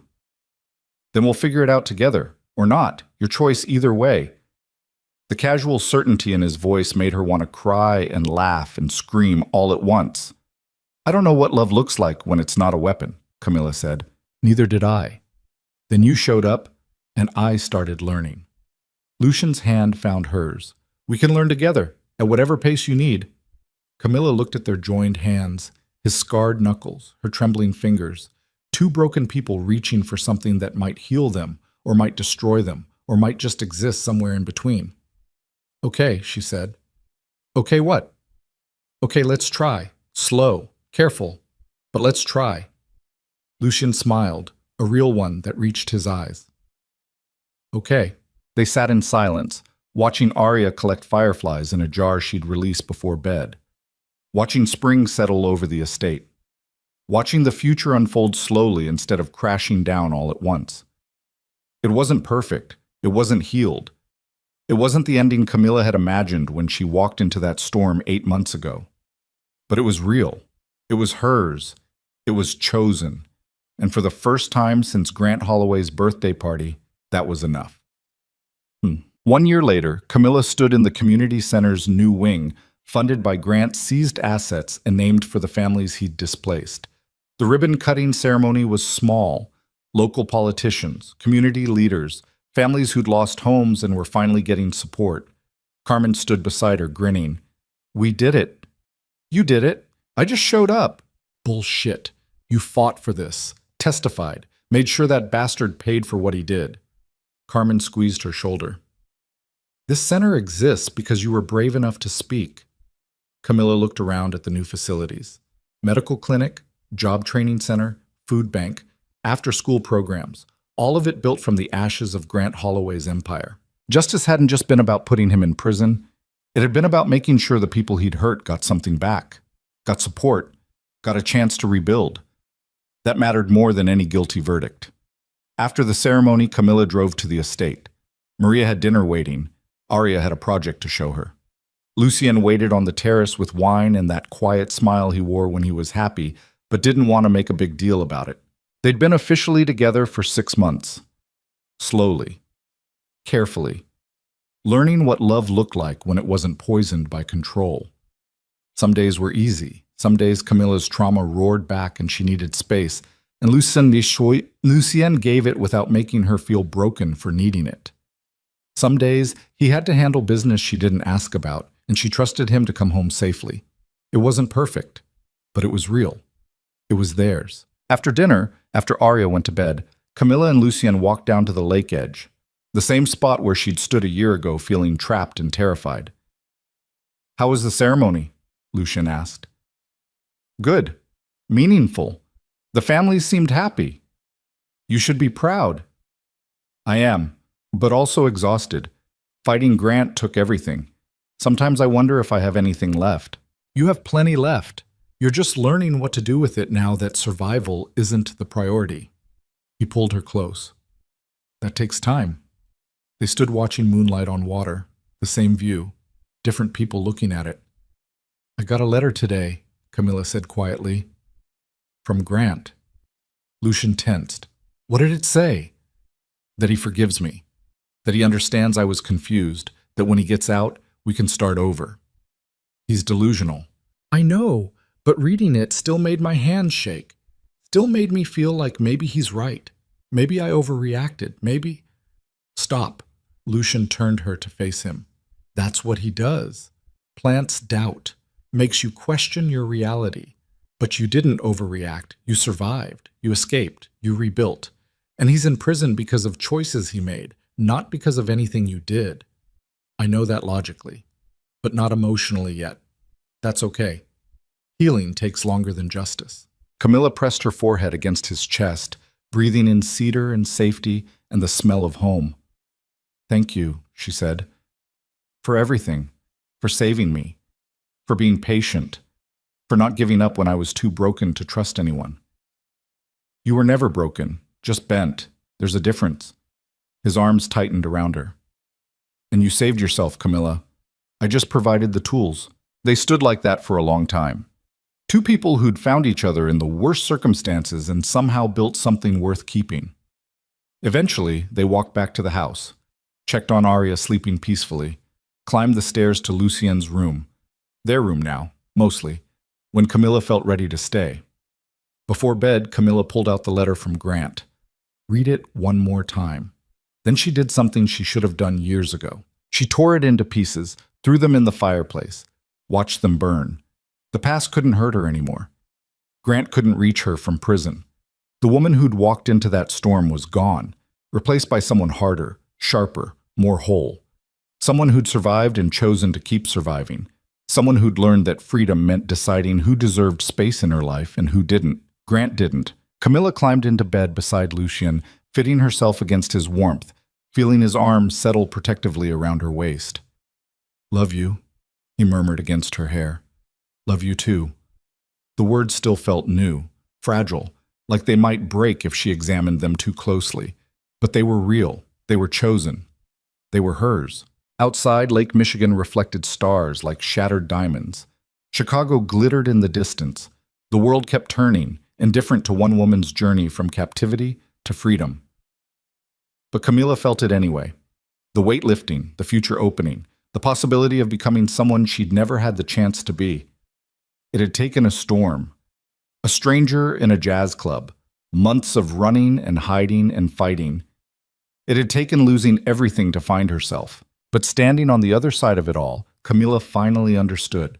Sometimes the only way to save your life is to destroy it completely. Sometimes surviving means becoming someone new. Sometimes love isn't about being saved, it's about being seen. And sometimes, just sometimes, walking into the rain is exactly what you need to do. Not to escape, to begin.